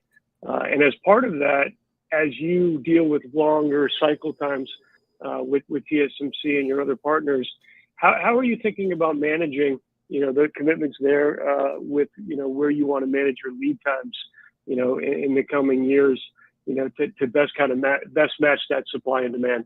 Thanks so much. Yeah, CJ, thanks for the question. I'll still start backwards. Remember, we were in full production of both Ampere and Hopper when the ChatGPT moment came, and it helped everybody crystallize how to transition from the technology of large language models to a product and service based on a chatbot. The integration of guardrails and alignment systems with reinforcement learning, human feedback, knowledge vector databases for proprietary knowledge, connection to search, all of that came together in a really wonderful way. And it's, you know, the reason why I call it the iPhone moment, all the technology came together and helped everybody realize what an amazing product it can be and what capabilities it can have. And so we were already in full production. NVIDIA's supply chain flow and our supply chain is very significant, as you know. And we build supercomputers in volume. And these are giant systems, and we build them in volume. It includes of course, the GPUs, but on our GPUs, the system boards have 35,000 other components. And the networking and the fiber optics and the incredible transceivers and, you know, the NICs, the smart NICs, the switches, all of that has to come together in order for us to stand up a data center. And so we were already in full production, and when the moment came, we had to really significantly increase our procurement substantially for the second half, as Colette said. Now let me talk about the bigger picture.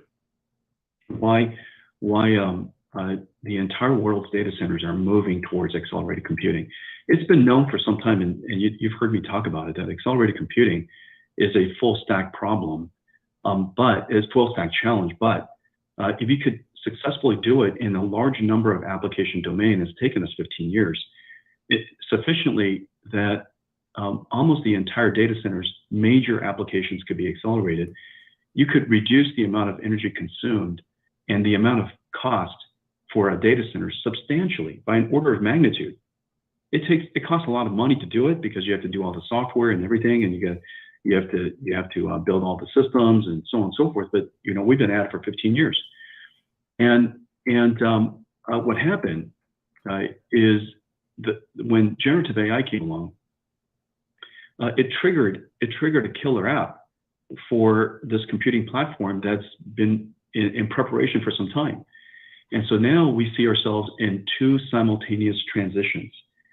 The world's $1 trillion data center is nearly populated entirely by CPUs today. Oh my God. And I, you know, $1 trillion, $250 billion a year. It's growing, of course.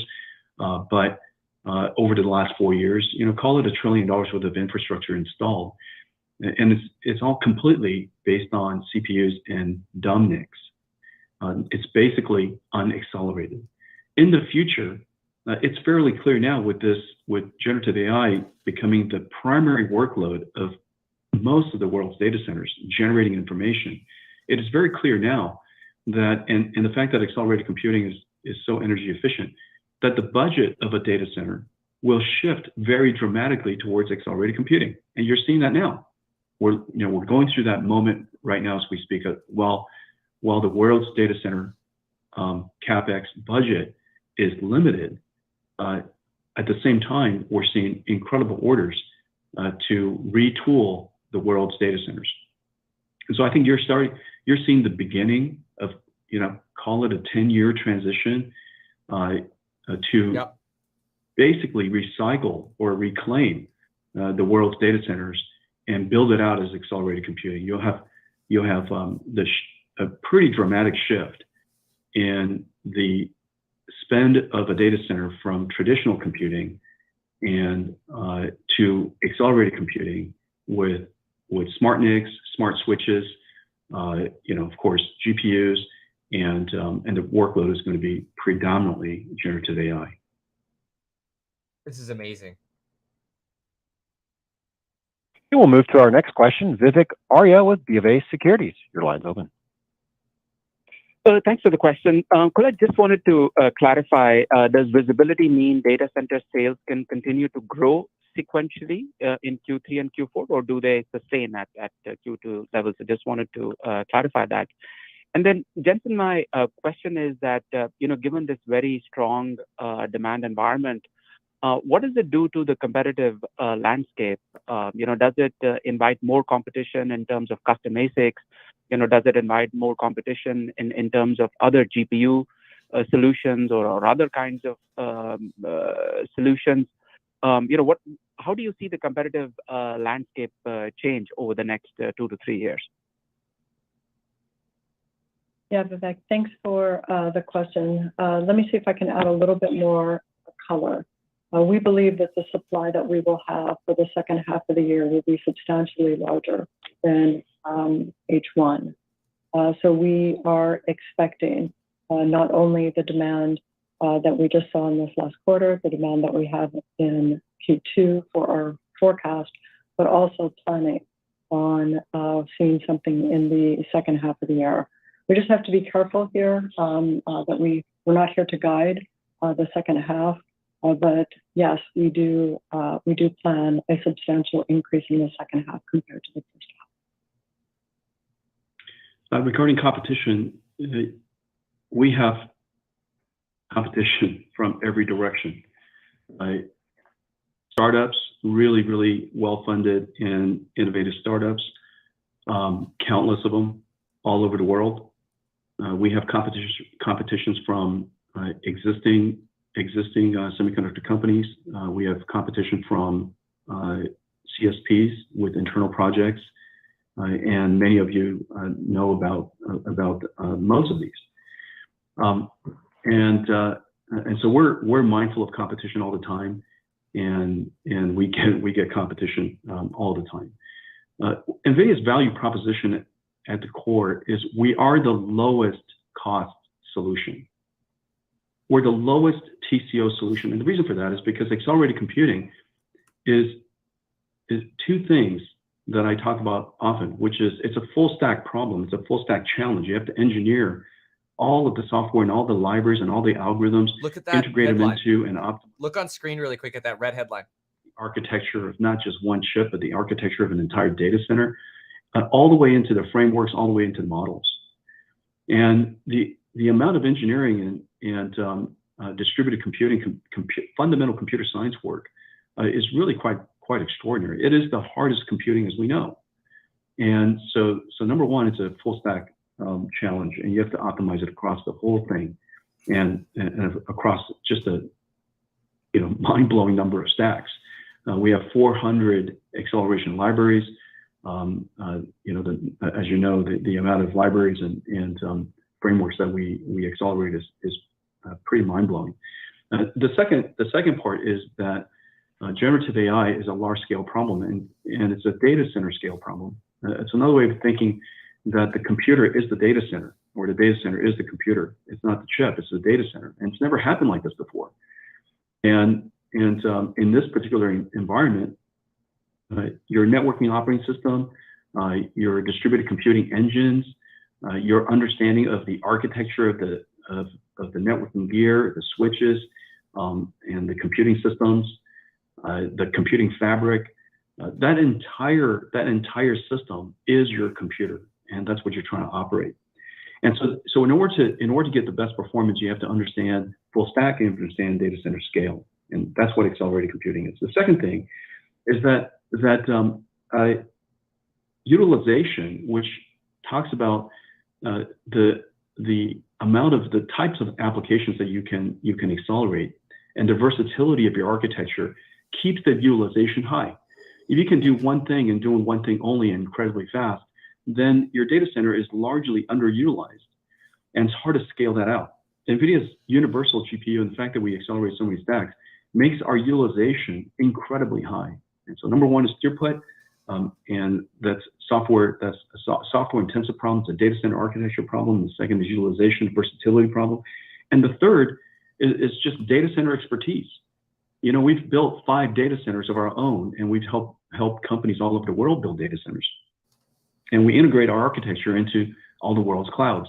From the moment of delivery of the product to standing up and the deployment, the time to operations of a data center is measured not, you know, if you're not good at it and you're not proficient at it, it could take months. You know, standing up a supercomputer. Let's see, you know, some of the largest supercomputers in the world were installed about 1.5 years ago, and now they're coming online. And so it's not you know, unheard of to see a delivery to operations of about 1 year. Our delivery to operations measured in weeks, and we've taken data centers and supercomputers and we've turned it into products. And the expertise of the team in doing that is incredible. And so our value proposition is, in the final analysis, all of this technology translates into infrastructure, the highest throughput and the lowest possible cost. And so I think our you know, our market is of course very, very competitive, very large, but the challenge is really, really great. Next, we go to Aaron Rakers with Wells Fargo. Your line's open. Yeah, thank you for taking the question, and congrats on the quarter. As we kind of think about unpacking the various different growth drivers of the data center business going forward, I'm curious, Colette, of just how we should think about the monetization effect of software, considering that the expansion of your cloud service agreements continues to grow. I'm curious of where do you think we're at in terms of that approach, in terms of the AI enterprise software suite and other, you know, drivers of software-only revenue going forward? Thanks for the question. Software is really important to our accelerated platforms. Not only do we have a substantial amount of software that we are including in our newest architecture, and essentially all products that we have, we are now with many different models to help customers start their work in generative AI and accelerated computing. So anything that we have here from DGX Cloud on providing those services, helping them build models, or as we've discussed, the importance of NVIDIA AI Enterprise, essentially that operating system for AI. So all things should continue to grow as we go forward, both the architecture and the infrastructure, as well as the both availability of the software and our ability to monetize that with it as well. I'll turn it over to Jensen, see if he wants to add. Yeah, we can see in real time the growth of generative AI and CSPs, both for training the models, refining the models, as well as deploying the models. As Colette said earlier, inference is now a major driver of accelerated computing because generative AI is used so capably in so many applications already. There are two segments that requires a new stack of software, and the two segments are enterprise and industrials. Enterprise requires a new stack of software because many enterprises need to have all the capabilities that we've talked about, whether it's large language models, the ability to adapt them for your proprietary use case and your proprietary data, and align it to your own principles and your own operating domains. You want to have the ability to be able to do that in a high performance computing sandbox, and we call that DGX Cloud, and to create that model. Then you want to deploy your chatbot or your AI in any cloud, because you have services and you have agreements with multiple cloud vendors, and depending on the applications, you might deploy it on various clouds. For the enterprise, we have NVIDIA AI Foundation for helping you create custom models, and we have NVIDIA AI Enterprise. NVIDIA AI Enterprise is the only accelerated stack, GPU accelerated stack in the world that is enterprise safe and enterprise supported.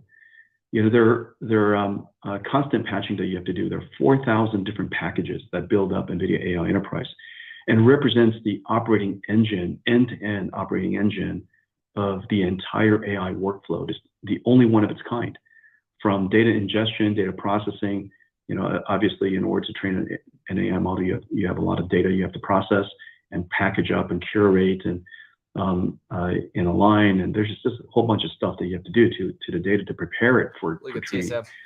That amount of data could consume some 40, 50, 60% of your computing time.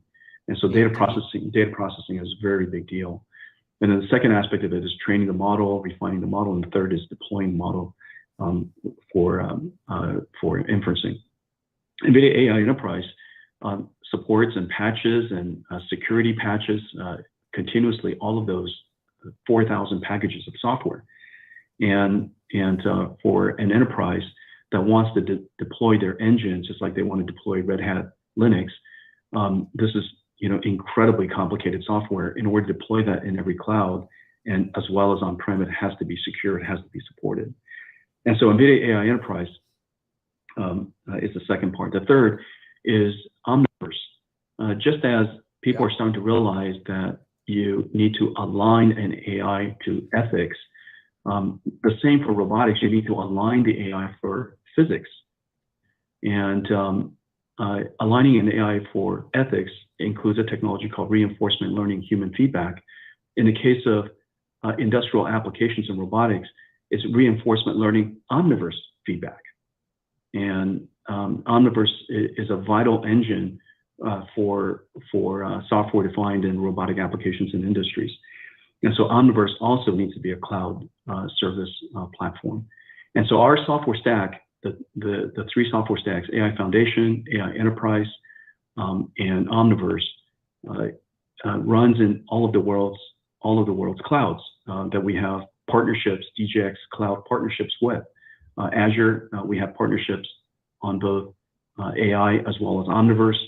With GCP and Oracle, we have great partnerships in DGX Cloud for AI, and AI Enterprise is integrated into all three of them. And so I think in order for us to extend the reach of AI beyond the cloud and into the world's enterprise and into the world's industries, you need new software stacks in order to make that happen. And by putting it in the cloud, integrated into the world's CSP clouds, it's a great way for us to partner with the sales and the marketing team and the leadership team of all the cloud vendors. Next, we'll go to Timothy Arcuri with UBS. Your line is open. Thanks a lot. I had a question and then I had a clarification as well. So the question first is, Jensen, on the InfiniBand versus Ethernet argument, can you sort of speak to that debate and maybe how you see it playing out?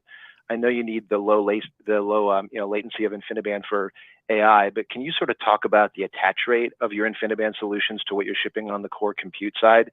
and maybe whether that's, similarly crowding out Ethernet like you are with, on the compute side.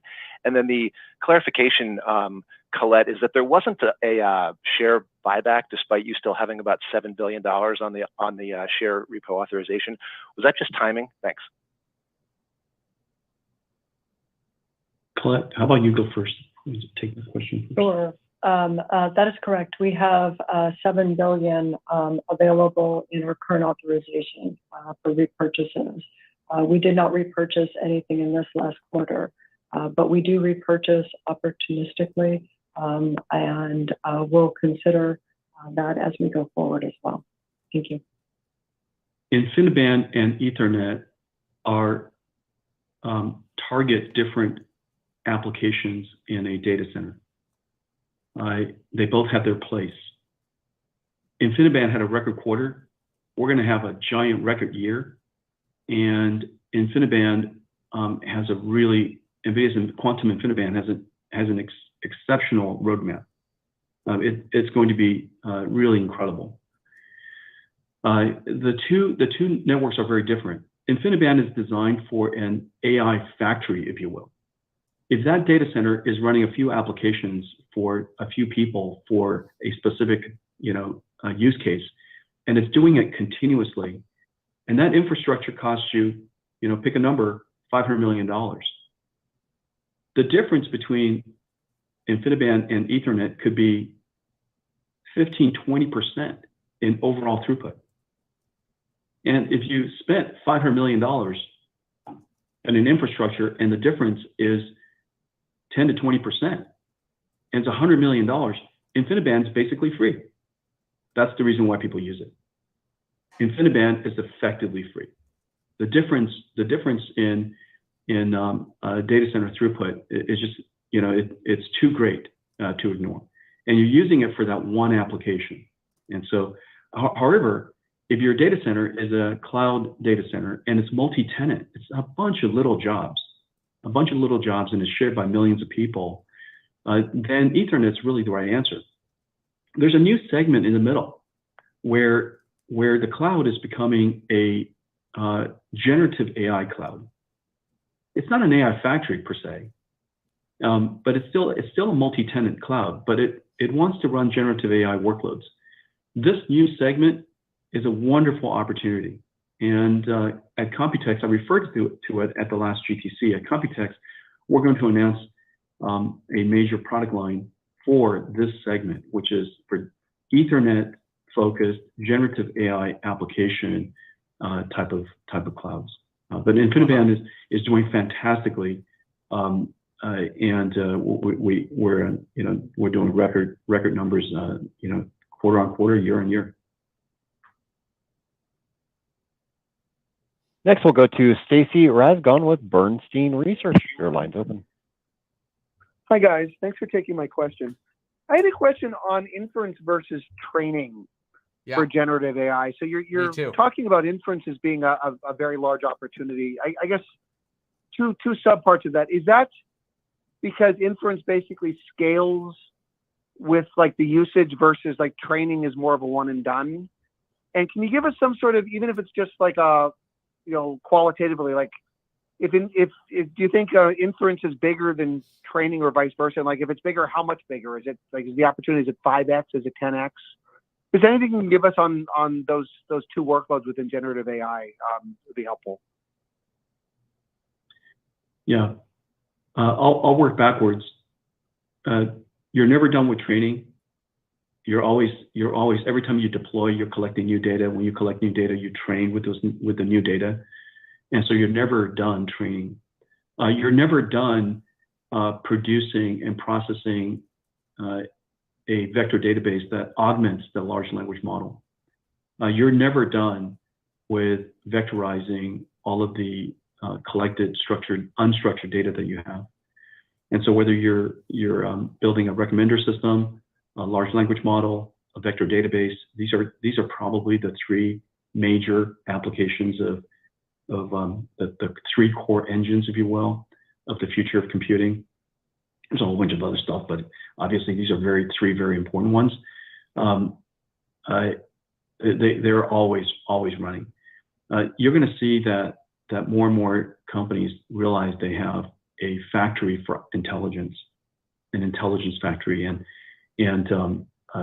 in that particular case, it's largely dedicated to training and processing data and vectorizing data and learning representation of the data, so on and so forth. The inference part of it are APIs that are either open APIs that can be connected to all kinds of applications, APIs that are integrated into workflows, but APIs of all kinds. There'll be hundreds of APIs in a company. Some of them they built themselves, some of them many of them could come from companies like ServiceNow and Adobe that we're partnering with in AI Foundations. And they'll create a whole bunch of generative AI APIs that companies can then connect into their workflows or use as an application. And of course, there'll be a whole bunch of internet service companies. And so I think you're seeing for the very first time simultaneously a very significant growth in the segment of AI factories, as well as a segment that really didn't exist before, but now it's growing exponentially, practically by the week, for AI inference with APIs. The simple way to think about it in the end is that the world has $1 trillion of data center installed, and it used to be 100% CPUs.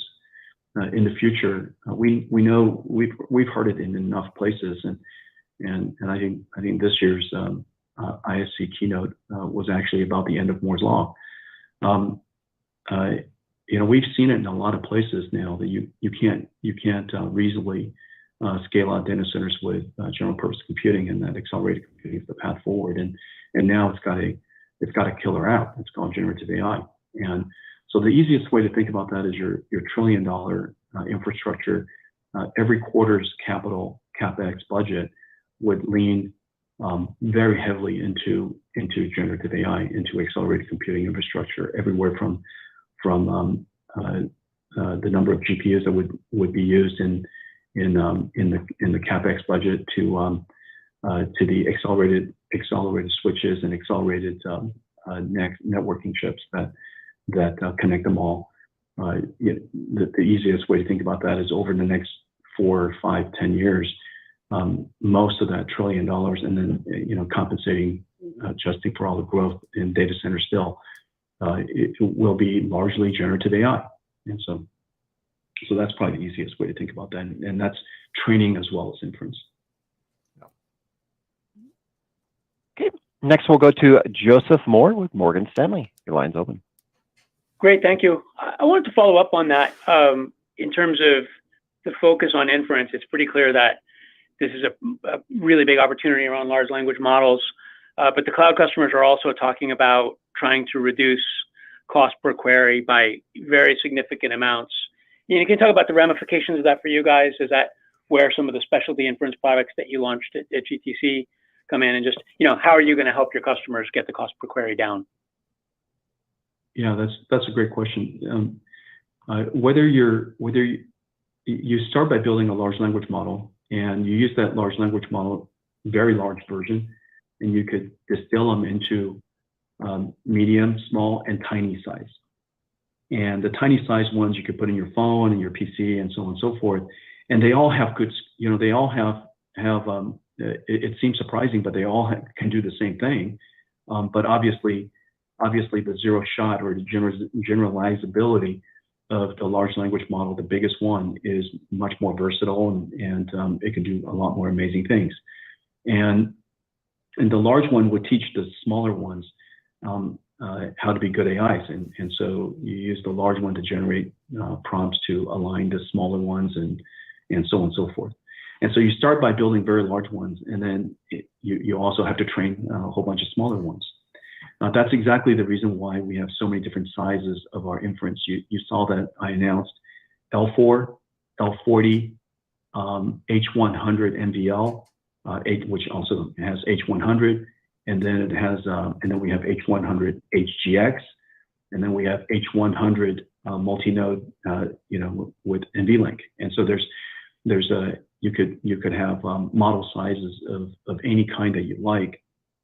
The other thing that's important is these are models, but they're connected ultimately to applications, and the applications could have image in, video out, video in, text out, image in, proteins out, text in, 3D out, video in the future, 3D graphics out. So that the input and the output requires a lot of pre and post processing. The pre and post processing can't be ignored, and this is one of the things that most of the specialized chip arguments fall apart, and it's because the model itself is only, call it 25% of the data of the overall processing of inference. The rest of it is about pre-processing, post-processing, security, decoding, all kinds of things like that. And so I think the multimodality aspect of inference, the multi-diversity of inference, that it's going to be done in the cloud, on-prem, it's going to be done in multi-cloud. That's the reason why we have NVIDIA AI Enterprise in all the clouds. It's going to be done on-prem. It's the reason why we have a great partnership with Dell. We just announced the other day, called Project Helix. It's going to be integrated into third-party services. That's the reason why we have a great partnership with ServiceNow and Adobe, because they're going to be creating a whole bunch of generative AI capabilities.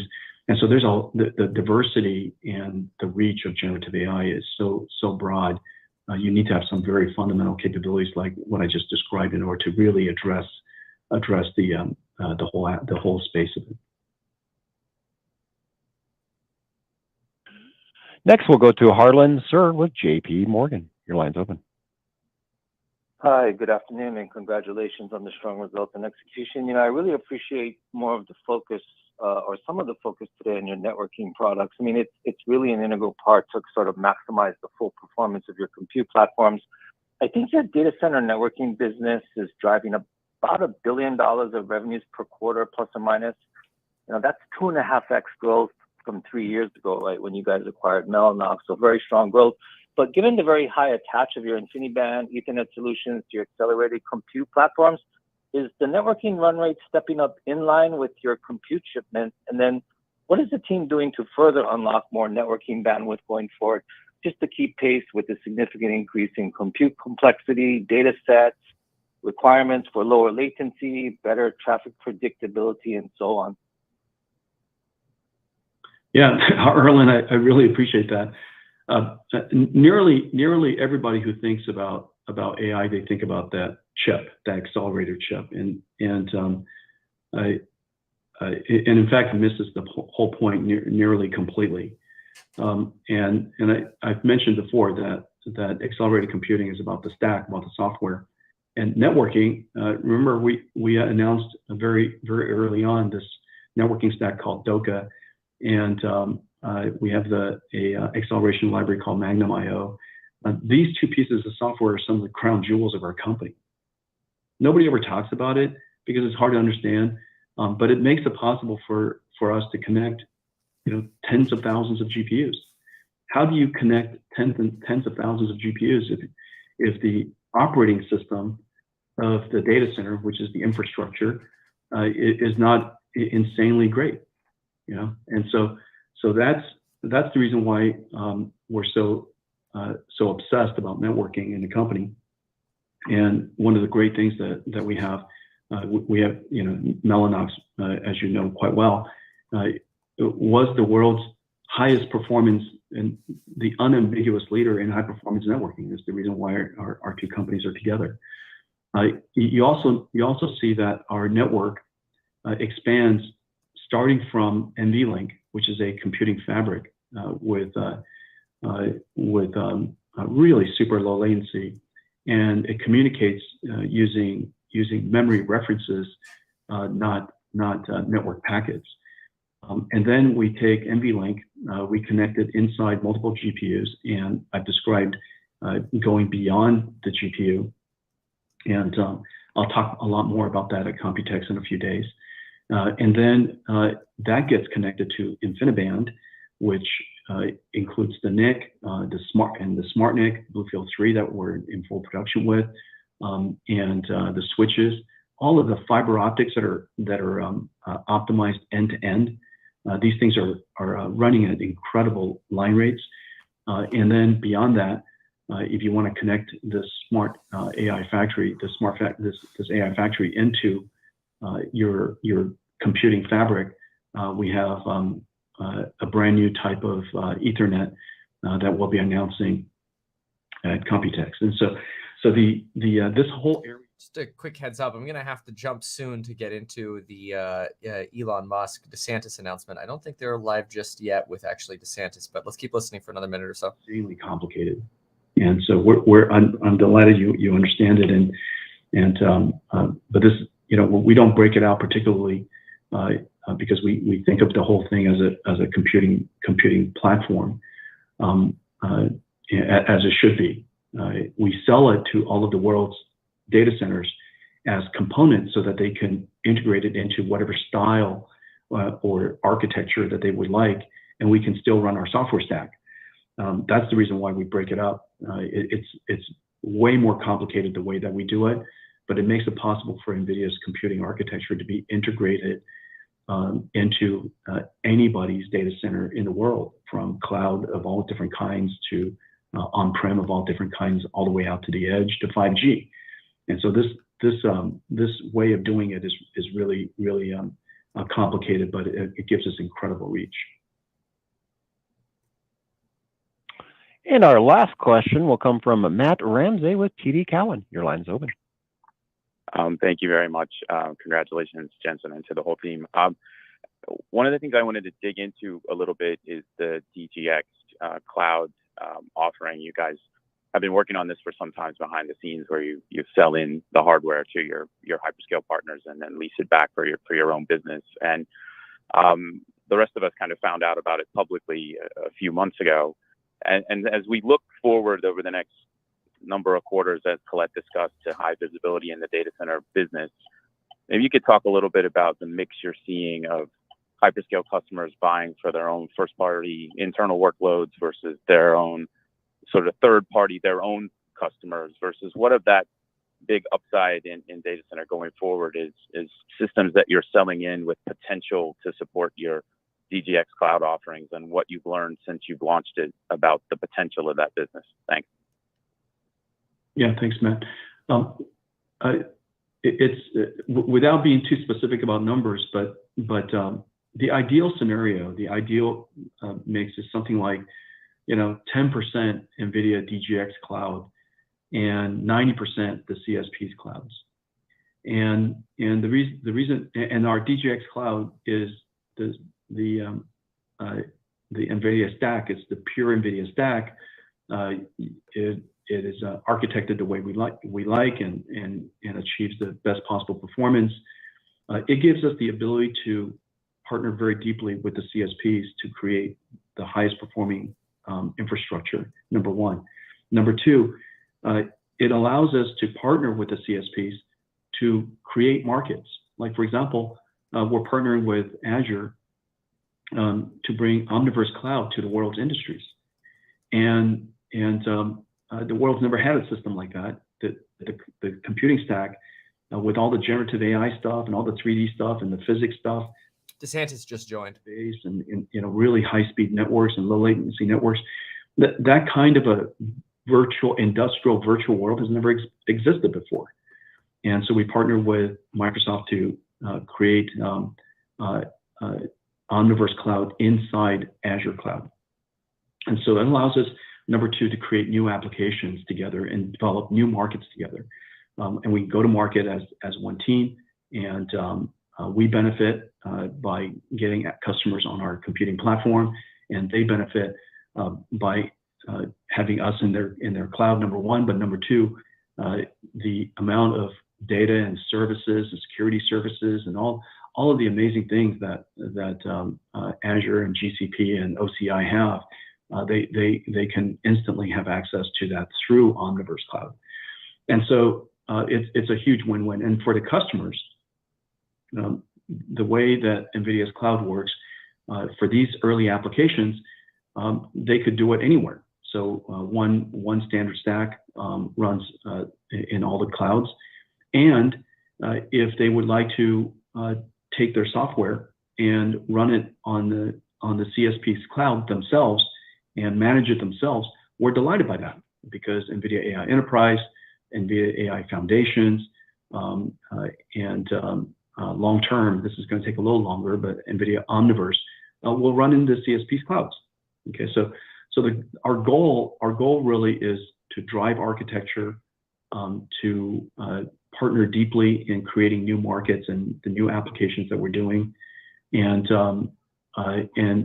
provide our customers with the flexibilities to run NVIDIA everywhere, including on-prem. And so those were the primary reasons for it. And thanks, Eric. And it's worked out incredibly. Our partnership with the three CSPs and that we currently have DGX Cloud in, and their sales force and marketing teams, their leadership teams, is really quite spectacular. It works great. Thank you. I'll now turn it back over to Jensen Huang for closing remarks. The computer industry is going through two simultaneous transitions. Yeah. Accelerated computing and generative AI. Hey, really quick, remember, we're going to be teaching how to make money with AI in the How to Make More Money and Get SH&IT Done Faster course. If you got excited by AI in this, you need to be in this before the price goes up on June 1st. Like, seriously, we're going to go together and maximize everything we can to make sure we are individually as efficient as possible, and my startups are as efficient as possible, to make sure we can maximize our profitability and really what we can do and the value we can provide with AI. So if you want to learn how we're doing that, make sure you join that. Let's listen to these closing remarks. Most of the world's data centers will be accelerated. We are to meet their surging demand. Large language models can learn information encoded in many forms.